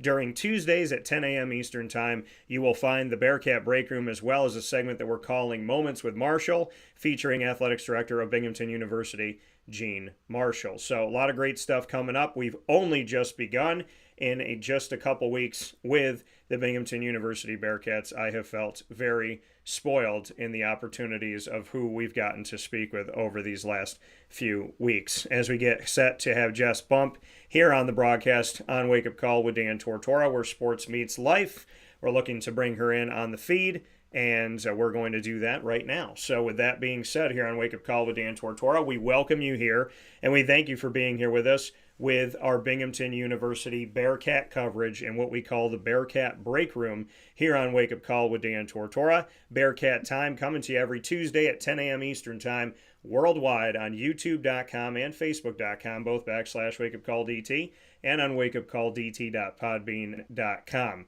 Our second guest of the morning in the Bearcat Breakroom is none other than the head softball coach with the Binghamton University Bearcats that knows what it's like to call Binghamton home, and that is Jess Bump here with me, picture in picture from the Southern Tier. Jess, how are you?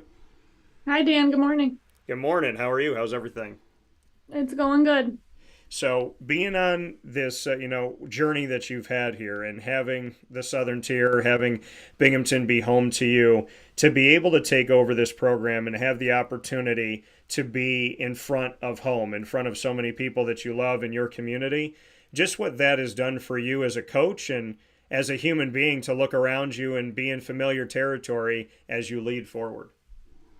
Yeah, obviously I was presented a super unique opportunity that I don't think a lot of people, get to have. So obviously, I grew up in the Binghamton area. I played here, and then I left for 2 years and came back as an assistant in 2016. And then when the former head coach, Michelle Johnston, kind of left the program to take more time with her family, obviously I was super blessed with the opportunity to then, be promoted to be the head coach. So, I think a lot of people might get the opportunity to be a head coach or just a coach in general, maybe at their alma mater, but I feel super blessed that I'm able to, coach at the highest level, around my friends and family. Family is super important to me. We're really close. Both sides of my family still live in the Binghamton area. A lot of my high school friends are still around, and a lot of my teammates from Binghamton have also stayed in the area. So I feel super, super blessed. And obviously, just having all of the support around me all of the time, is helpful, like personally, but also has helped me professionally as well. And like you said, this is your alma mater. This is such a unique situation that not everybody gets to do. And there's so many people that come through a program, but how many can say that they became the leader of the program after somebody had led them? For that opportunity to present itself and for that to be here for you, as unique as it is, as special as it is, does it hit you? Do you feel it? I mean, I know you've had some time obviously coming back, but do you ever have moments where you stop and you look around and you go, I was sitting in there and now I'm standing out here? Like, does that hit you? I think so. I think I've been back for so long now that Yeah. it's just kind of it's my everyday life. But there's definitely times, especially during the season, during the brunt of the season, when you might get a little like mentally tired. Obviously, softball, baseball season's really long. We're on the road the first 6 weeks. So I think I might feel it, when we have a little downtime and I can like pick my niece and nephew up and take them to their baseball, softball practice or take them to dinner, like just little things like that a lot of people don't get to do. Yeah. It's super refreshing. And so I think I feel it more on like a personal level. But obviously professionally, like at this point, there's probably not too many people more invested in the program than me. And I think I'd be naive to say that I don't feel a little pressure every day. But it's good pressure. And, obviously I think we're doing a good job here. And I've seen the program from the bottom up, in 2010 when Michelle took the program over to through a championship to now kind of like getting us back to being successful. And, it's pressure, but I like it because I'm a competitor. And I have the right people around me to bring this program to where we need it to be. So, Jess, life has ebb and flow, right? And we see peaks and valleys. Nobody wants to ever be in the valley for the most part. We all want to just like jump from one peak to another. But like you said, this program at Binghamton University for softball has had the valleys, had the peaks, and has had to navigate through trying to get back and trying to elevate.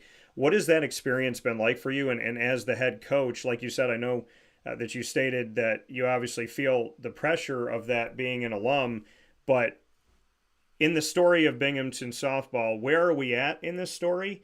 And how have you navigated peaks and valleys as the coach? Yeah, so something that a lot of people probably don't know, they know I've been a part of the program for a long time, pretty much for 14 years with just 2 years not being here. But the 1 year I wasn't here was the year we won the championship. So, I hold the record for games played. I've been a coach here for a long time at this point, and I still don't have a championship.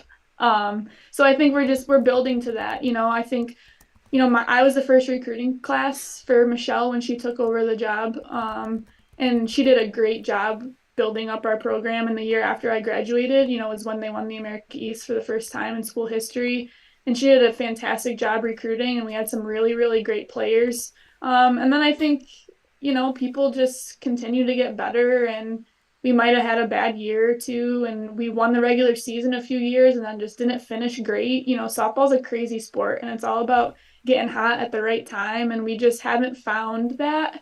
The year they won the championship, they barely made the conference tournament, and they just got hot at the right time and they found their groove. So Yeah. I think we're trying to bring in players that are super competitive, and our whole roster right now is, 1 through 22 are super strong, and we're changing our lineup a lot. And I think we're just trying to get more athletic and bring in some competitors that are going to continue to help us get where we want to be. But like you said, I've been a part of the ebbs and flows, but I can say, like, I don't think we've ever been in the Grand Canyon, which is where you want to stay out of, obviously. So I think we're just trying to find our groove, and third year head coach, I'm still trying to figure out, who I am as a head coach and like what our program is going to be, but this year I feel so much more confident just in myself, but also like the people around me, like what our expectations and standards are now. So I think you're seeing some really great stuff this year, specifically in our preseason. And I'm excited to see, where we're going to go moving forward into conference play starting this weekend.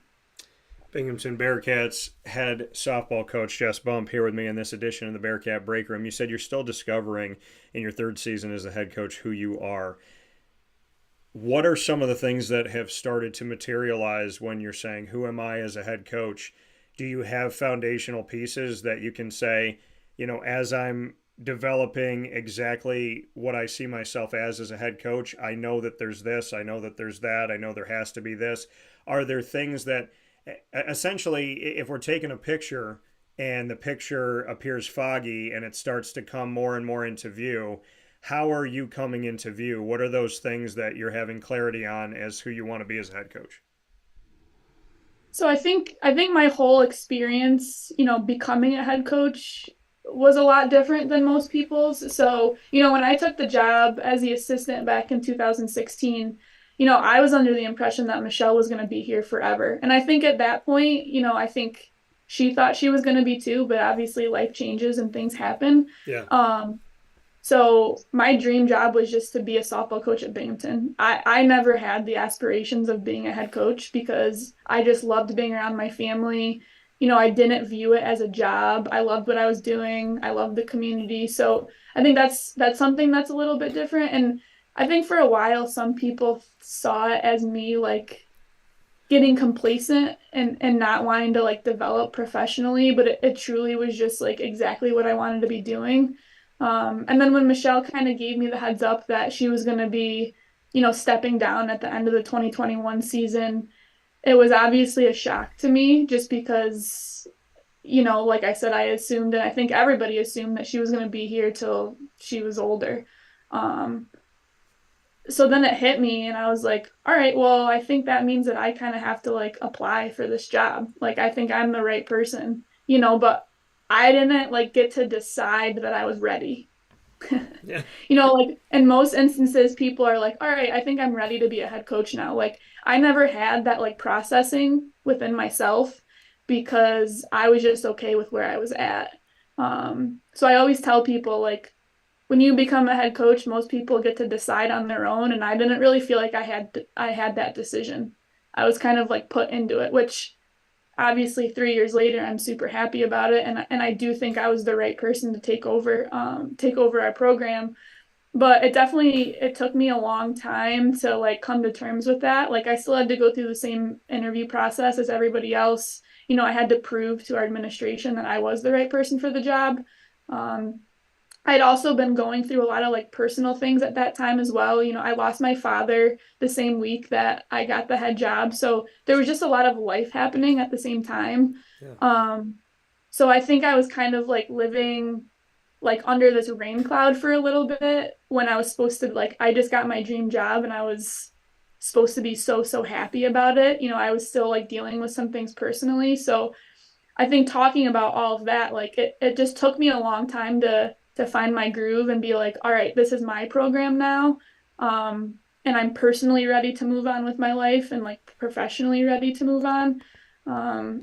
So I think there's like a lot of things that go into like who I am as a head coach right now. I think the first year is all about, especially because Michelle had done such a great job with our program. Like there wasn't a lot of things I had to change, right? But obviously like new leadership, our personalities were totally different.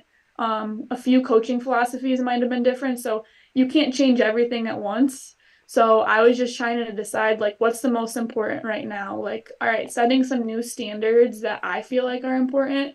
And also the transition from being an assistant coach to a head coach at the same school was hard for me because like when you're an assistant coach, you're the person that everybody goes to talk about like their personal things and like solutions to talk to the head coach. And now I was the head coach. So just kind of like I was living in that gray area for the last 3 years to try to like remove myself from being the good cop Yeah. and kind of like moving to and not that I'm the bad cop, but just kind of removing myself a little bit more just because I'm the one that is making final decisions. And I have a staff that I feel really good about. I brought back one of my childhood friends, Michaela Tranzu. She's also from the area. She coached in the SEC for 4 years. So we have 2 alumni right now that are my assistants. So I think it just took me a while to find my groove. Like personally, I have the right people around me. I feel really good about the recruits we've brought in. And I've grown as like a person. So that's just helped me figure out where I want to kind of go from here, if that makes any sense. I can't really come up with anything like specific as to like who I am. I'm constantly just trying to grow and just make sure we're all rowing the boat in the same direction, because we all want the same thing. Yeah, no, and that's to me a tremendous answer and a tremendous response, and very open, which I appreciate incredibly Yeah. about that. No secrets here. Well, and you talked about the passing away of your father, a very unique juxtaposition of becoming a head coach, getting this awesome job at your alma mater, and then having to mourn the loss of somebody incredibly close to you. How did you do it? One, and two, is your father's spirit in? Can you see him living on in what you're doing? Oh, 100%. I think if you ask a lot of people, like within Binghamton athletics, like there was no bigger fan than Jeff Bump. In 4 years of playing softball at Binghamton, he missed one single game. So in 195 career games, he was there at 194. So when good things happen on the field, like I can feel him there.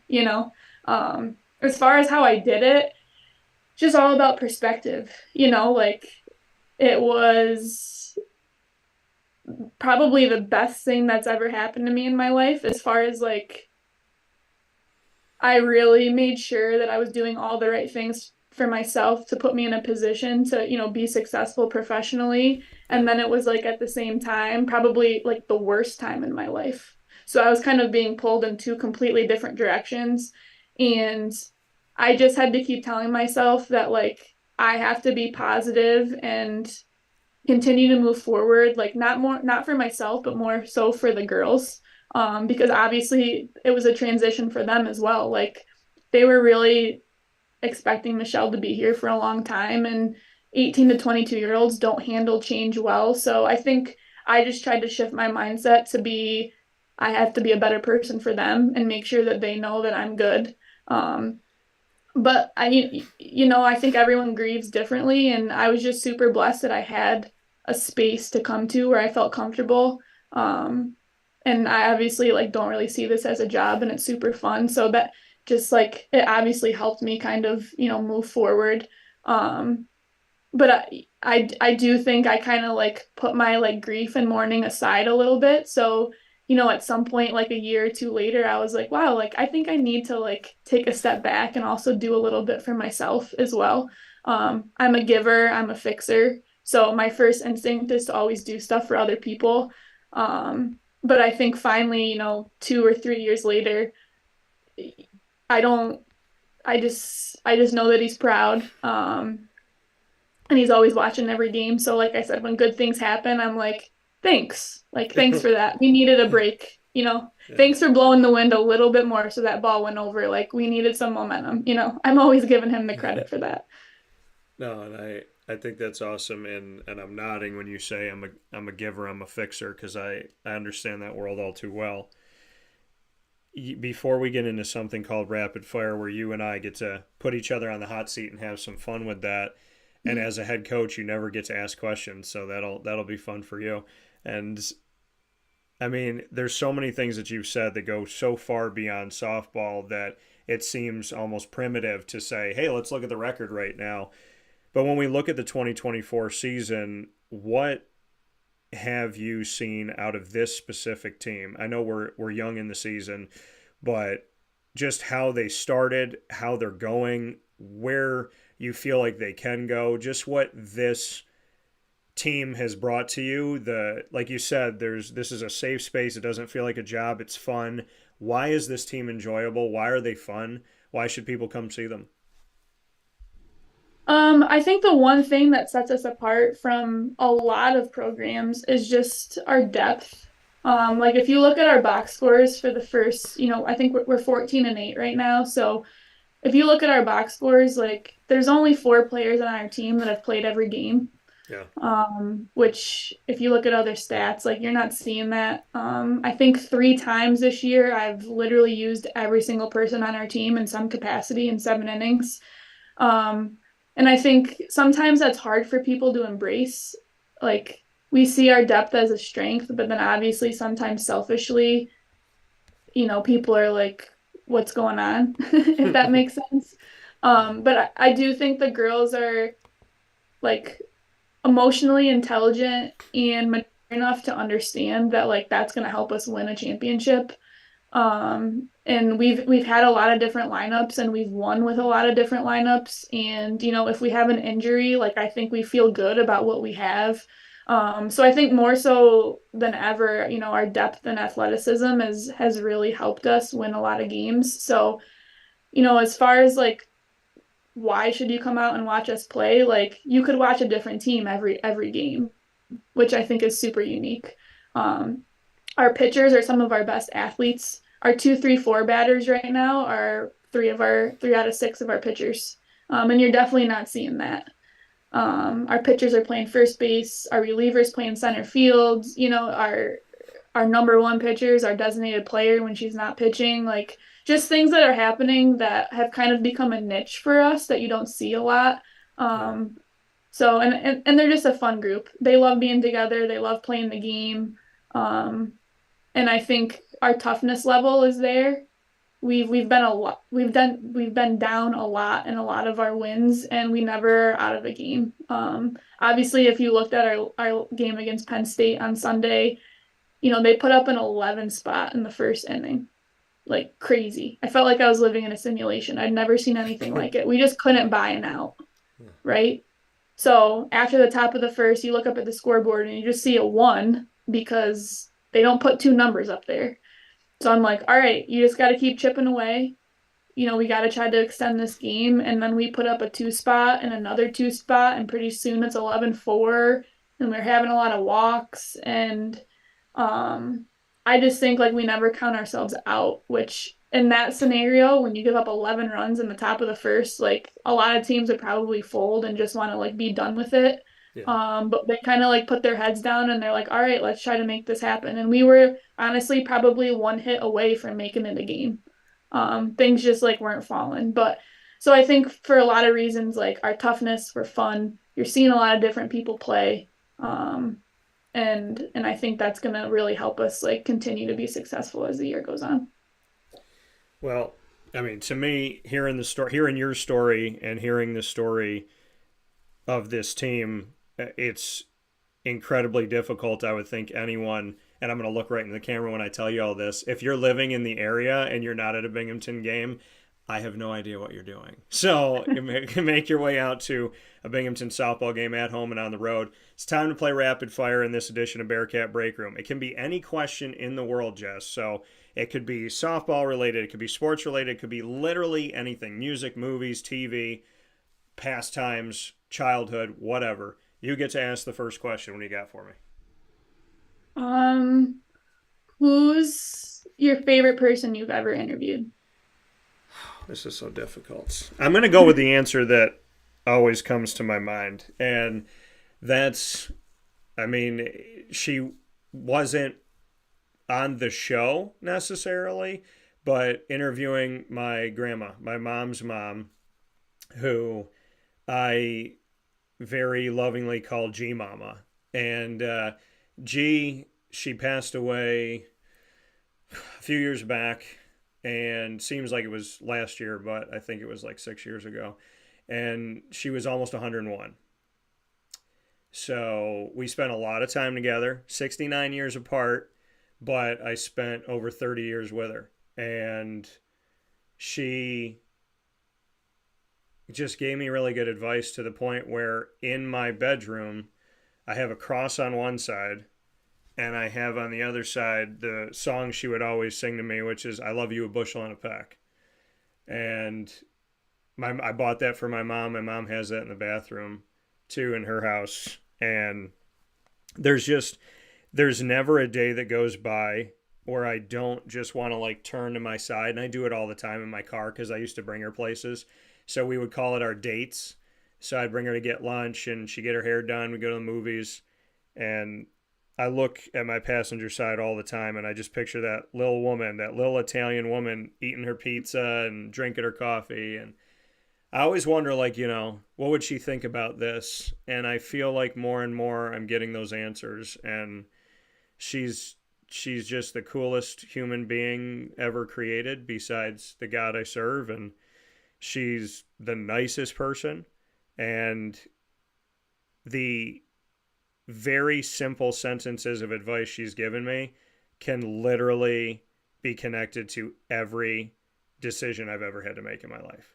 So I would say she's my favorite because sometimes I would record some things she would say, and I still have a video on my phone I used to bring her to the zoo all the time. She loved the zoo. And I'm a believer in, if you're good to nature, or if you're good to people, like if you're a good person, you put out good vibes, that nature will respond to you positively. And if you do the opposite, that nature will respond negatively. And so when we went to the zoo, like, she was sitting in front of the penguins in a wheelchair, and the penguins started to swim to her and look at her. And I thought that was, I wasn't surprised, but there was a baby elephant, and I have a video on my phone of, because she loved that. And I tried to bring her to see one before and then later on in her life. And I was like, Grandma, I was like, say hi to the baby elephant. And you just see the back of her head and you see her little hand going, and she's like, hi, baby. And then she said, I love you. And just little, I mean, if the world knew her spirit, I can't imagine that it would look the way it does right now. And so I've kind of taken it on as my life's mission to make sure that what she taught me is an everyday thing that I try to share, because I want her light to keep shining. I know that's a long answer, but it's the truth. No, I love it. So she's just an awesome person. So, all right, let's see, Jess. Are you more movies, music, TV? Where should I go? Not movies. Not movies, okay. All right. So we're going to go to binge watching television then. If you had to binge watch a show over and over again for the rest of the year, what show would never get old and why? Wow. This is hard for me because I haven't had cable in a really long time, so all I do is binge watch shows. Ditto. So I'm gonna go, I have two answers. Okay. One is the Money Heist series. Okay. Could watch that over and over again. And people probably don't know this show because it's a little bit older. It was called Revenge. It was on ABC back like when I was in high school, and they just put it on Hulu, and I started watching it again, and I forgot how much I loved it. So if I had to pick, like, in 2024, the two shows I would watch, I'd rewatch all the Money Heist, and I'd rewatch all of the Revenge series. But I seriously watch so much Netflix. Like, I've pretty much watched every show possible, all genres. So that's a tough question for me. Netflix is... I just watched something on Netflix that I can't stop thinking about, and it's called Leave the World Behind. And it was such a good movie because it's a telling story of kind of where we're at, but it's also an extremely disturbing movie because it's a story about where we're at. So it's like, it's that movie where it's like, you should watch it so that we don't do these things, but right. It's one of those movies that, like, you watch in your house in silence with your dog, and you're like, I'm going to wait to get up. I'm not going to get up right away. I'm going to kind of ease myself off of the couch or something like that. It was, but I feel like I need to tell everybody to go watch this movie now. Like, it's one of those, Netflix does that. You watch something and then you become like a promoter of Netflix. It's uncanny how they do that. Yeah, and I definitely go through my phases too. Like, I went through a documentary phase where all I did was watch documentaries. I go through, like, my drug show phase, so, like, Ozarks and Narcos and, like, all of those things. And then I go to, like, Grey's Anatomy and a little bit more, like, happy. Like, it just all depends on my mood, I guess. Oh, I will say I'm not like a sitcom or that type of person. So The Office is overrated. Friends is overrated. That's a no-go for me. hot takes on here today. I will say that Boy Meets World, New Girl, those are worth giving a shot. I do like Schitt's Creek. I Creek can deal with Schitt's Creek. Yeah, Schitt's Creek. David in Schitt's Creek, played by Dan Levy, Eugene Levy's son. He, first and foremost, the cast is awesome. I've written to them on social media like while watching Schitt's Creek, and they'll write back to you. Like they just seem very humble and kind. And yeah, Schitt's Creek's a good. I like Schitt's Creek so much that I actually have a Schitt's Creek T-shirt. And if I had known ahead of time, Jess, I would have had this zipped and I would have done a little unveil. But what's your last question for me? Just a simple this or that question. Okay. French toast or pancakes? Oh my Lord. I guess. Oh man. Because it's an easy answer for me, but maybe it's not for other people. Yeah, I guess I'm going to say French toast because when it's made right, it's just amazing. And I'm also going to say it because I have my own sandwich at Mother's Cupboard, which involves French toast. It's bacon, egg, and cheese inside of 2 pieces of French toast, and you can either cut it and have it with syrup or pick it up and eat it like a sandwich. So I'm going to say French toast, but I need to try to make it. Like, I've made pancakes forever. It's the first thing I ever made was pancakes, but I've never made French toast by myself. And I've had people try to teach me how to make it, but I need to do it on my own. I just think French toast, for some odd reason, every time I order it and you put it down in front of me, I feel like it's a special meal. So I guess I'm going to pick French toast. So one follow-up question. Yeah. I guess I should have asked this because this is really what I care about. Okay. What's your go-to diner breakfast order? Like, I order the same thing every single time. Do other people do that? So I'm going to say this. I'm going to say, like, Cracker Barrel's probably a place that I have frequented a lot in my life in different parts. So I'm going to say I am a creature of habit. Like, when I go to Mother's Cupboard, I usually get my sandwich because why create something that you don't, like, want all the time? And I appreciate everyone that's gotten the Cuse McMother.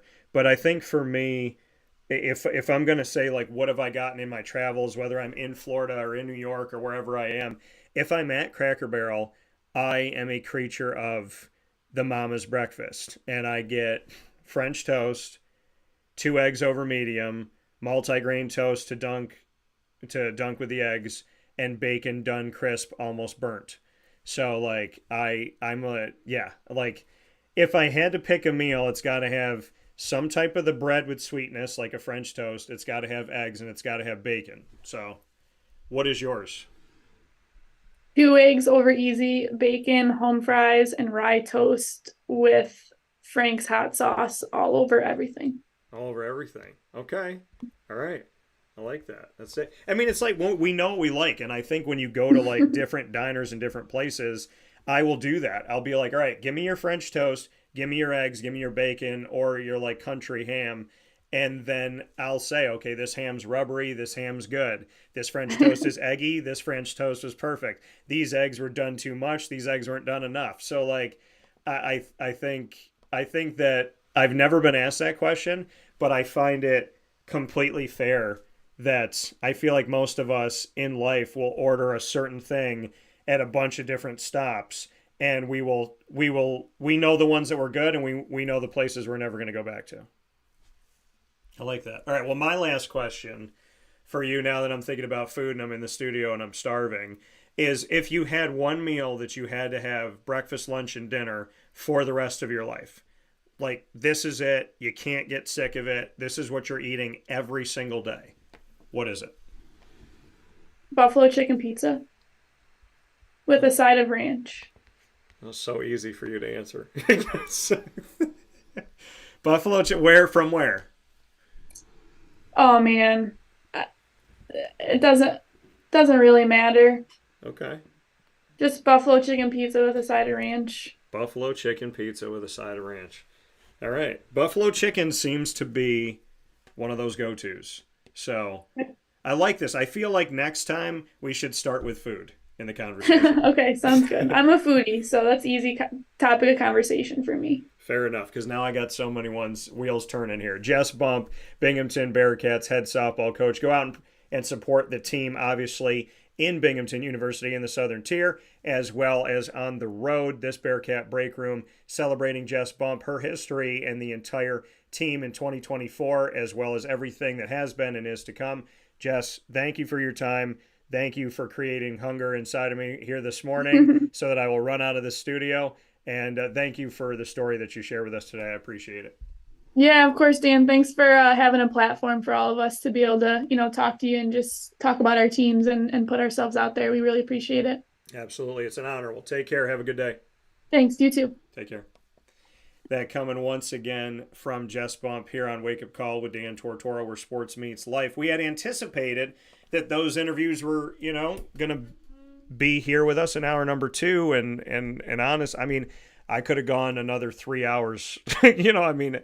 I feel like both coaches just so welcoming, Tim and Jess just telling these incredible stories. And that's why we're here, right? That's why I do Wake Up Call. That's why we have the Bearcat Breakroom. This is why I do what I do, because we get to share these wonderful people with you, and it's an honor. It's an honor in my life. So we're going to take a step aside for a fast break. When we come back here on Wake Up Call, we will do the ingredients to success, and I will try to calm my hunger down for a couple more minutes. We'll be back right after this.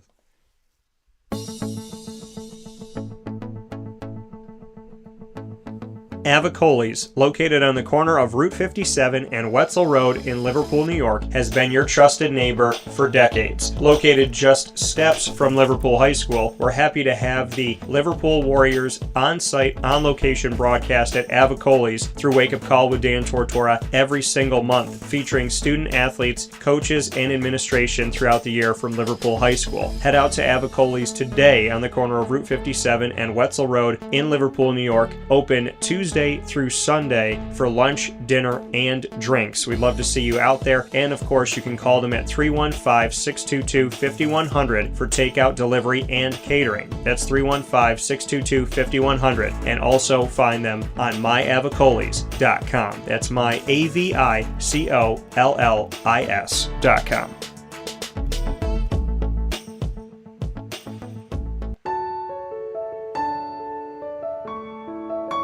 Having peace of mind when you're out of town that your furry-loving friend is safe and sound means taking them to Canine Campground, because we all know that when it comes to the love of our pets, it goes well beyond the call of duty to make sure they're safe and sound. Right, Lily?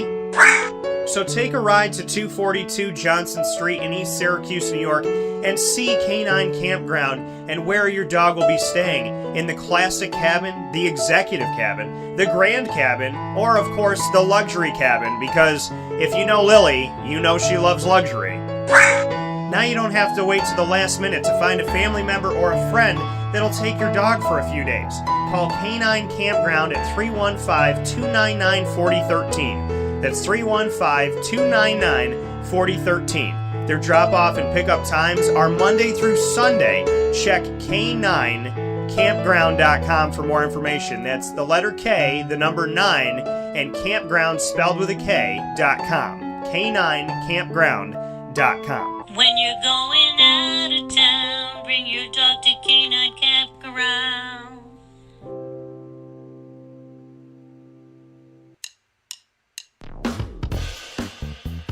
PB&J's Lunchbox, the food truck that you love finding all throughout Central and Upstate New York, now has a street-side cafe. So when you're craving their traditional favorites as well as their out-of-box amazing menu items, you can now head to 663 Old Liverpool Road in Liverpool, New York. Located just minutes from the highway, the Thruway, Destiny USA, and Onondaga Lake Parkway, PB&J's Lunchbox Street-Side Cafe is there for you Monday through Saturday from 9 a.m. to 7 p.m., serving breakfast, lunch, and dinner all throughout the day. Get breakfast for dinner, dinner for lunch, whatever you fancy, including their award-winning grilled peanut butter and jelly sandwich. Find them at 663 Old Liverpool Road in Liverpool, New York. PB&J's Lunchbox, where we love to know what's in your lunchbox.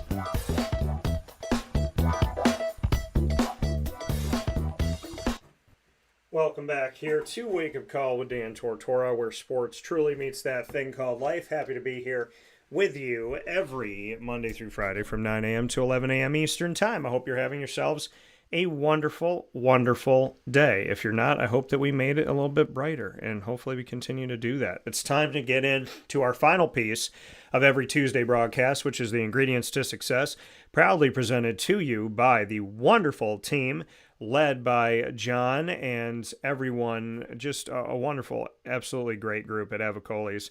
Appreciate them so very much. To John Frado and everybody over at Avicolli's, thank you for the work that you do. Thank you for your awesome food. Thank you for your service, your attention to detail, and for serving our community in such a unique way for so many years. So we appreciate it. I appreciate it.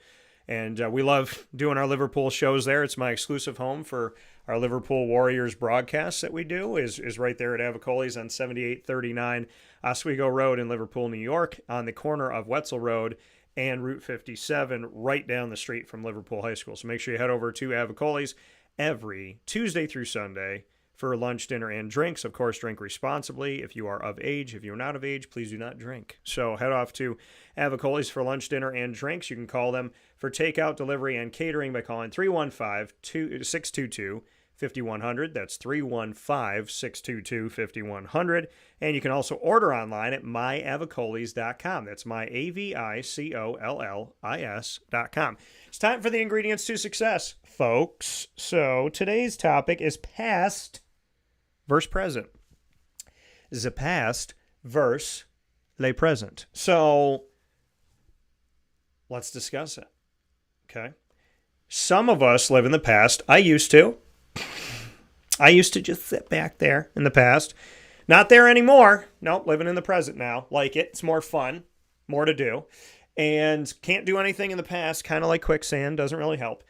In the present, you can live. In the past, you can die. The past is done. The past happened. The past is over. We can't change it. I think as human beings, we spend so much time focusing on our past and trying to change our past when you cannot change your past. You can't do anything with your past. Your past is your past, and it literally by definition means that it occurred. Right? Past tense. It occurred. It cannot occur anymore. It's occurred. So when we look at past versus present, what am I really talking about today? Well, I'm talking about people that cannot get out of their past. And like I said, I've had moments there before, right? And I think what a difficult thing is in business, in friendship, in family, in romance, is when you come across a person who is stuck in their past and they hold you accountable for everything that's happened in their past, or at least some things that have happened in their past. And we call things trigger points, right? Trigger words, trigger actions. I think the word trigger should be thrown out of the English language because people use it so much that it gets aggravating. But triggered, right? Have you had somebody in your life say to you, well, you said something that reminded me of this person that said this thing in the past? And then they get mad at you. And they yell at you, or they swear at you, or they ignore you, or they treat you like that person treated them. Typically, that's what happens. When someone is triggered by their past, they become the villain. They become the person that hurt them, and they hurt somebody else. Because there's this thing in life called pay it forward, and there's also a thing in life called pay it backward. Or maybe I created that today. But pay it backward is essentially taking something that's happened to you that's negative and doing that to somebody. See, paying it forward is taking a good thing and passing it on. Paying it backward is taking a bad thing and passing it on. And what I've realized with some people, and like I said, I mean, I've done this myself. I don't do it anymore, which is wonderful. But it's when you're stuck by the pain of your past, and then somebody does or says something that reminds you of your past, And then that person doesn't become responsible for what they just did. They become responsible for everything that's ever happened to you in connection with that specific topic. And that's not a way to live your life. I mean, it's a way to die on the hill, so to speak, figuratively. But it's not a way to live your life. And I think that, we get caught up in getting stuck in our past. And I think that when you get stuck in your past, you are doomed by that past because you just can't get your head out of it. And I think that when people do that to each other, it's something that I've experienced firsthand, and it's awful. It's awful when somebody, because number one, you're not responsible for what other people have said or done to this person. You are only responsible for the things that you say and do. And see, in life, you know how they say children are innocent? They say that all the time, children are innocent because they haven't experienced anything. Well, the more we experience in life, the less innocent, we become, right? Because we trust everybody, and then we date 3 people that aren't trustworthy, and then we think we can't trust anyone, right? And so something like that will happen, right? We have a friend who never showed up for us, so then we think that all of our other friends aren't going to show up for us. So when something happens the first time, the second time, the third time, we start to get jaded, we start to get triggered, we start to get affected by our past in a way that affects our present, and we get lost. And I think that the conversation needs to be had with people that do these things, or else you're doomed to lose things in your present that are actually very good things, positive things, and things that could definitely help change the trajectory of your life. And I want to caution people that live in their past, and I'm cautioning you from somebody who has done it. There's nothing there for you, right? Because the moment that you start dating someone, being friends with someone, working with someone, and you associate them with your past, now it doesn't mean that things that they say and do that you shouldn't realize what's going on and you should learn from your past and grow from it.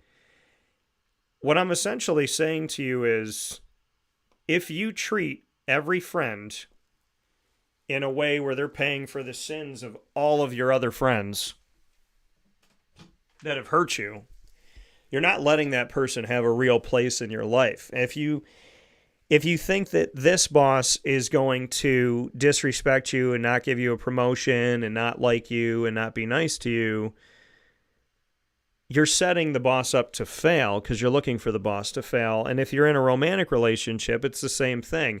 If somebody has a good heart and they come to you with a good heart and they've only shown you that they care, but they've said something that made you think about something that happened to you that they have no idea about, you're going to miss out on a really good person. See,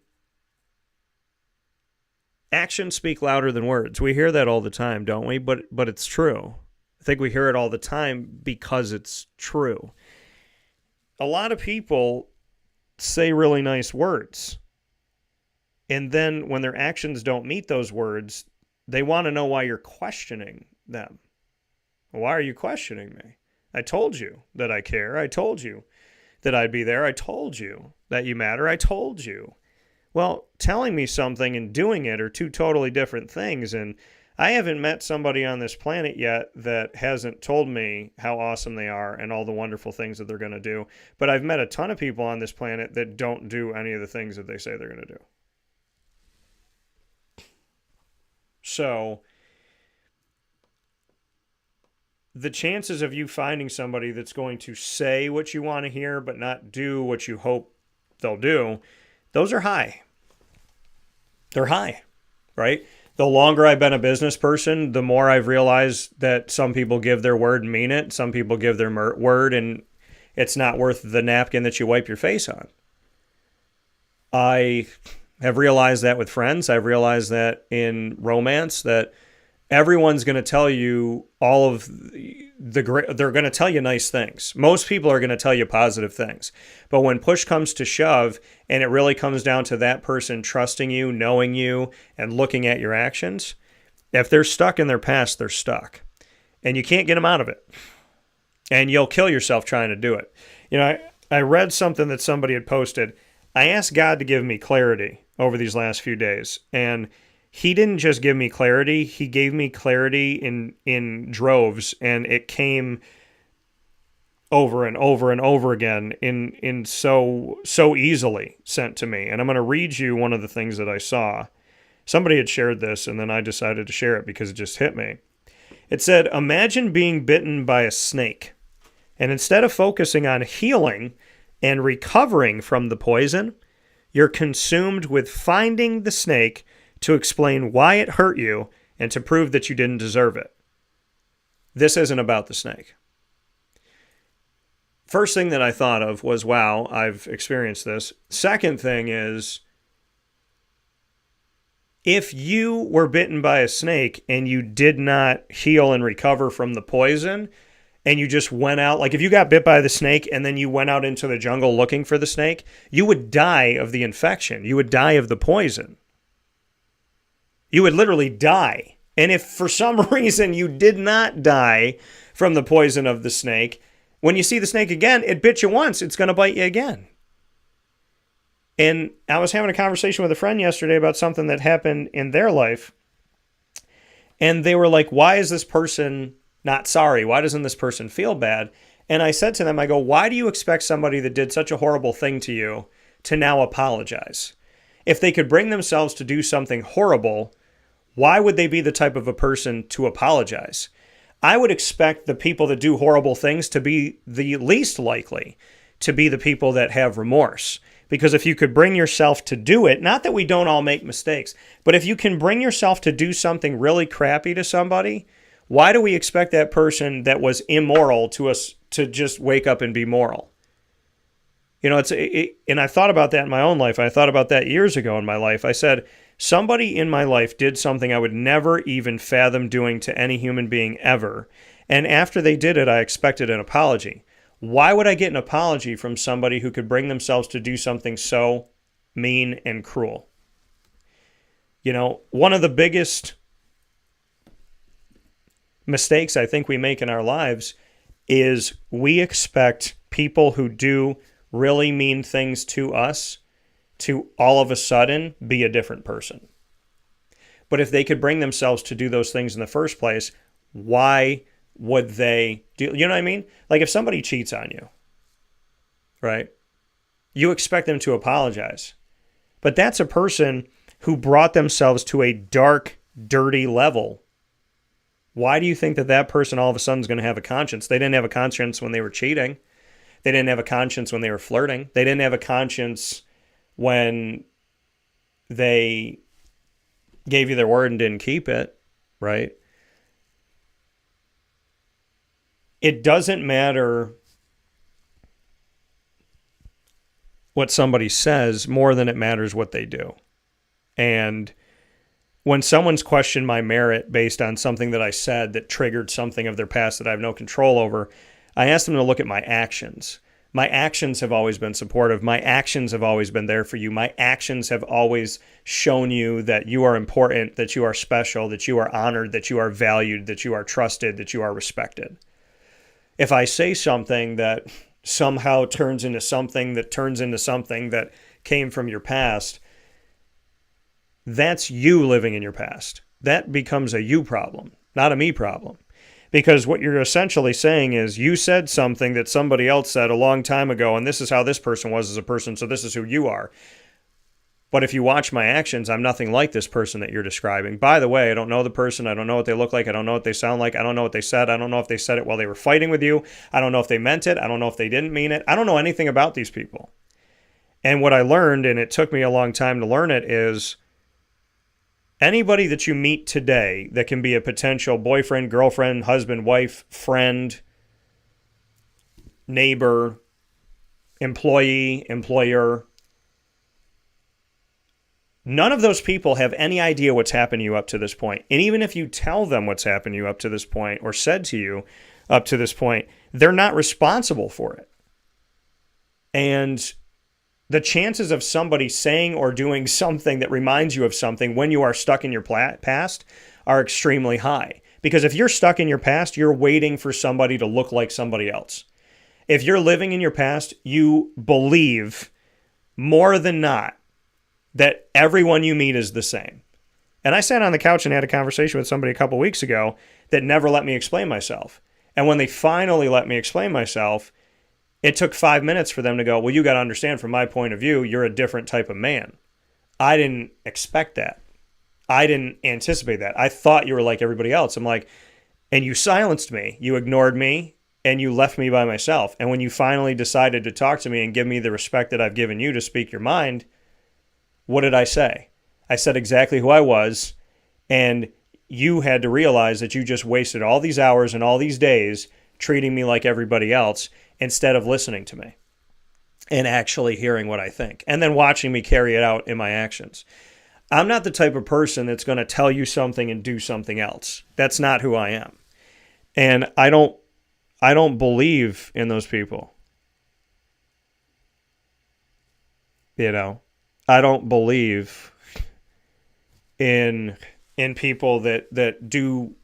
If you say something and do the opposite or do something and say the opposite, you and I aren't going to be friends. We're not going to date. We're not going to work together. I'm going to shake your hand. I'm going to wish you the best. I'm going to pray for you because I pray for everybody. But I'm going to keep myself away from that situation. I don't understand the past versus present. I had to work through it in my own life.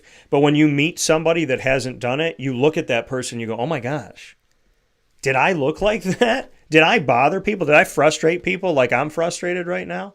Probably. Did I make good people feel like they weren't welcome? Probably. Did I hurt a good soul? Probably.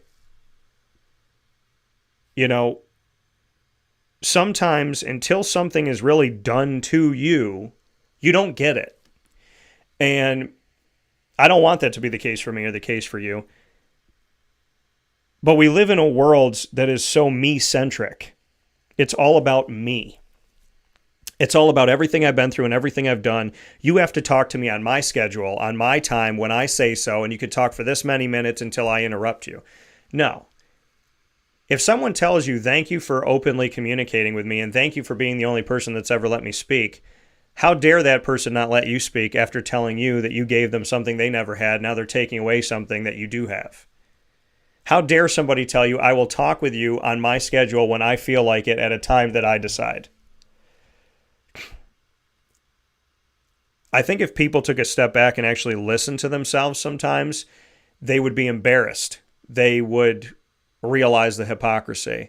See, sometimes people need to kind of take a little recorder, put it in their pocket, and listen to themselves, and then play that recorder back and go, wow, everything that I didn't give this person, they gave me, and here I am complaining. I just took away from them something that I told them not to take away from me.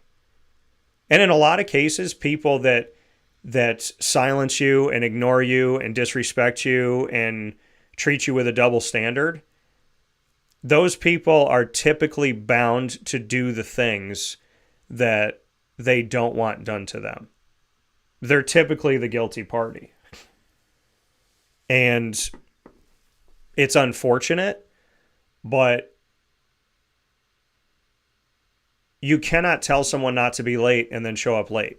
You cannot tell someone to be emotionally available and not be emotionally available. You can't tell someone that you're going to pay on time and then pay late. And then expect everybody to pay you on time. I'm a firm believer that if I paid somebody late, God would have somebody pay me late.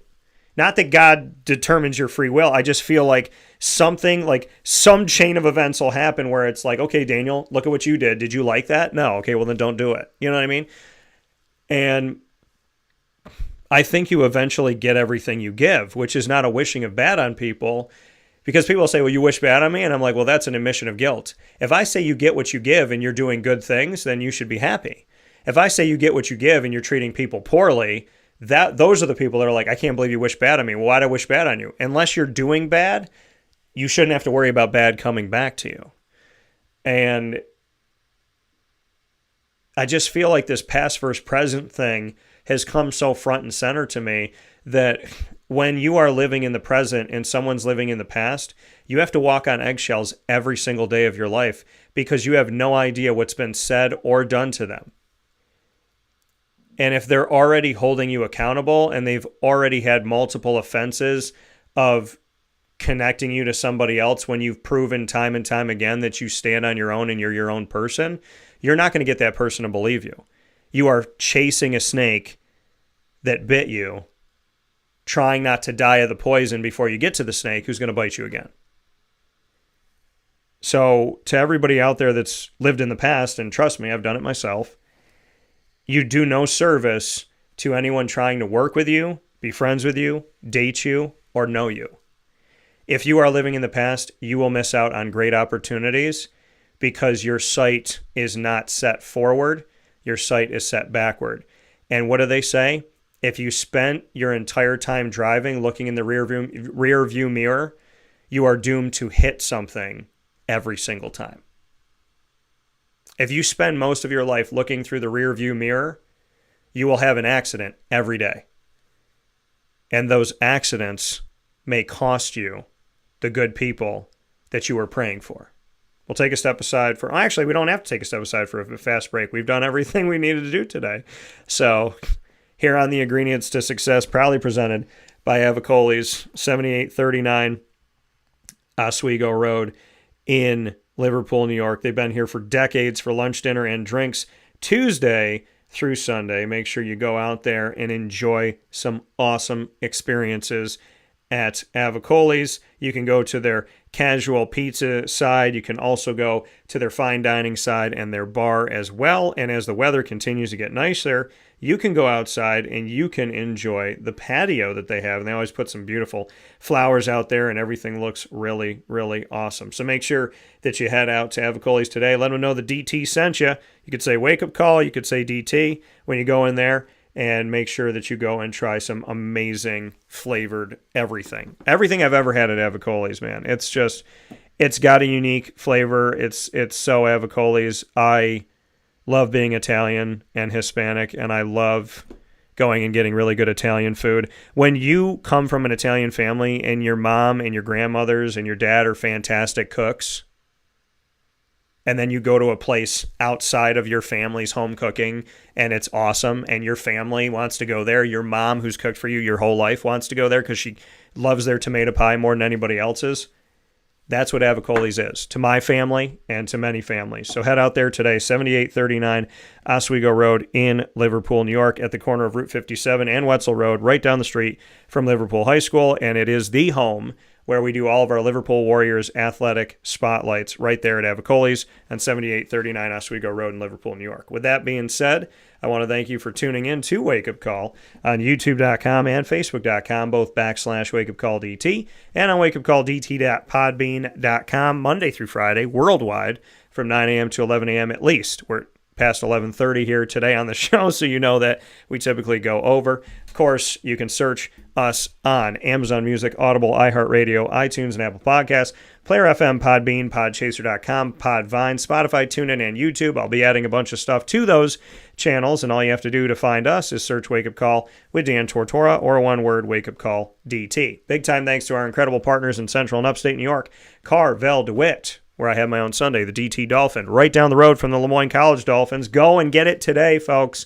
Mint chocolate chip topped off with whipped cream and cherry, hot fudge, green and gold sprinkles, and a chocolate dolphin jumping out of your whipped cream. It's the only Carvel that has this Sunday, and it is right here in our community 7 days a week. 4322 East Genesee Street in DeWitt, New York, and it's buy one, get one DT Dolphins on Wednesday, so go and get yours today. The Wildcat Sports Pub, Mon Pa's Kettle Corn and Popcorn Factory, GG Cards and Breaks, Avicolli's, K9 Camp Dog Daycare, Chick-fil-A Cicero and Chick-fil-A Clay, Great Lakes Honda City, K9 Campground Dog Boarding, as well as Mother's Cupboard and Pizza Man. Mother's Cupboard, the home, as I said with Jess Bump in our Bearcat Breakroom, the home of my own breakfast sandwich that is available 7 days a week for you. The Cuse McMother, bacon, egg, and cheese inside of 2 pieces of French toast. Pick it up and eat it like a sandwich. Cut it up and have it with some syrup. You can get the Cuse McMother every single day of the week from 6 a.m. to 1:30 p.m. daily right there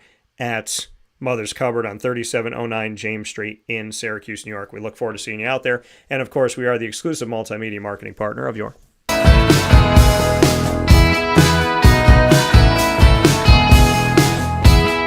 Lemoyne College Dolphins. It's Fins Up every single month on Wake Up Call with Dan Tortora. You will find our specials, AD and DT and Dolphin Dive, happening during Dolphin Time monthly, Wednesdays at 9 a.m. Eastern Time, first and third Wednesday of each month.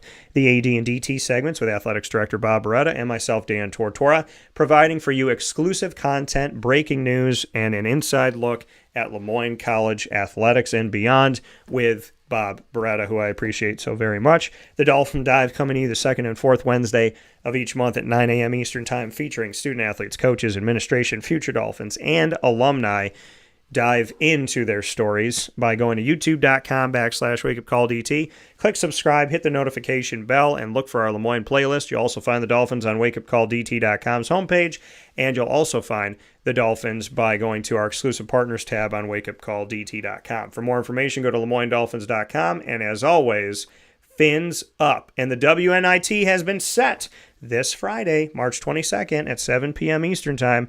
You will see your Lemoyne College Dolphins women's basketball team head to Niagara to take on the Purple Eagles at Niagara in the first round of the WNIT, with the women's basketball team making the national postseason in their first season as a Division I program. Absolutely incredibly inspiring for all that is to come. And you can continue to support your Dolphins on the road at Niagara this week, as well as with all of their sports going on now and everything that is to come. Fins Up.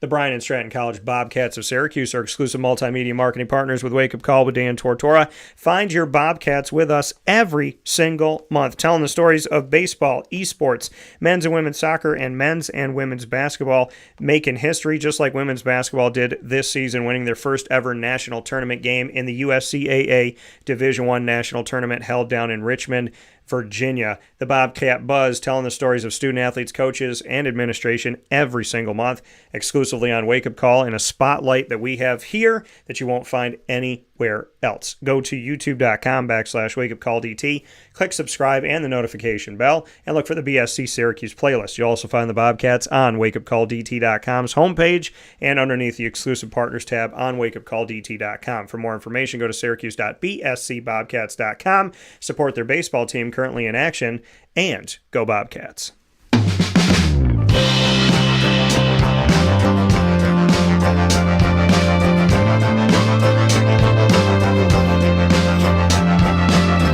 The Binghamton University Bearcats are the newest exclusive multimedia marketing partners with Wake Up Call with Dan Tortora, and Bearcat Time comes to you every Tuesday exclusively on Wake Up Call with Dan Tortora at 10 a.m. Eastern Time. The Bearcats joining us like they did today with monthly segments that are called Moments with Marshall, where every single month we have the opportunity to speak with Gene Marshall, the athletics director at Binghamton University, getting an inside look and breaking news of Binghamton University's Bearcats, and I appreciate so very much my relationship with Gene Marshall already, the time that we've gotten to spend together, the conversations we've had, what we've talked about, and the type of human beings that we are, and the links that we have, the parallels we have, mean a lot to me. So big time shout out to Gene Marshall. Moments with Marshall coming to you every single month in that Tuesday at 10 a.m. Eastern time slot on Wake Up Call with Dan Tortora. And also coming to you every single month are multiple episodes of the Bearcat Breakroom, where we have the opportunity to speak with student athletes, coaches, and administration of Binghamton University, like we did today in our Bearcat Breakroom dual segment that brought you Tim Sinicki, the head coach of the Binghamton Bearcats baseball program, as well as the head softball coach, Jess Bump, joining me here on Wake Up Call with Dan Tortora. You will find all of our content by going to youtube.com/wakeupcalldt. Click subscribe and the notification bell. Look for our Binghamton playlist on our YouTube channel. And, of course, find the Bearcats on the homepage, wakeupcalldt.com, as well as underneath the exclusive partners tab on wakeupcalldt.com. For more information, go to bubearcats.com. Support all of their programs going on, including baseball and softball. And go Bearcats. With that being said, here on Wake Up Call with Dan Tortora, I want to thank all my guests inside of MaandPazPopcorn.com's What's Poppin'. Big time thanks to Syracuse for allowing us media into Pro Day and letting us get a full look, well, I should say a look at a lot of different things at Pro Day. It was awesome to hang out with Robert Drummond, one of my best friends, one of my brothers, and one of the Syracuse Orange and NFL and CFL alum, and a champion in the world of football and a champion in the world of life, even more importantly. I love you, Rob. Stay tuned because Rob and I are going to be at Mother's Cupboard this week doing an awesome new broadcast of From Mother's Cupboard to Table. Can't wait to air that with you and with Rob and having some fun. So make sure you stay close to that and make sure you go to Mother's Cupboard today and feed your hunger. So big time thanks to quarterback Garrett Shrader, cornerback Isaiah Johnson, as well as offensive lineman Chris Bleich and everybody that came out. Thanks to more than 20 NFL teams that showed up to Syracuse Pro Day, and a big-time shout-out to everybody else that competed at Syracuse Orange Pro Day from, I think it was Western Carolina. That's from that to LIU to SUNY Brockport and SUNY Cortland. Big-time shout-out to two national champions from SUNY Cortland's Red Dragons football team that I had the opportunity to speak with, JJ Laap as well as Cole Burgess. Thank you, gentlemen, for your time as well. Big time thanks to our Bearcats head coach Tim Sinicki of the baseball program and Jess Bump of the softball program, and many thanks to John Hartrick as well as Gene Marshall and everybody at Binghamton University's Athletic Communications Department for helping to set up these incredible conversations and stories we get to tell. Thank you to Tim. Thank you to Jess. And we've only just begun speaking with them, so I'm very excited about that. And a big time thanks to Avicolli for the ingredients to success every single Tuesday. With that being said, thank you for watching and thank you for listening. I hope you have an amazing day. God bless. No stress. Do your best. Don't live in the past. Be here in the present. And wait and make sure that you pay attention, because actions speak louder than words. God bless. Have a good day.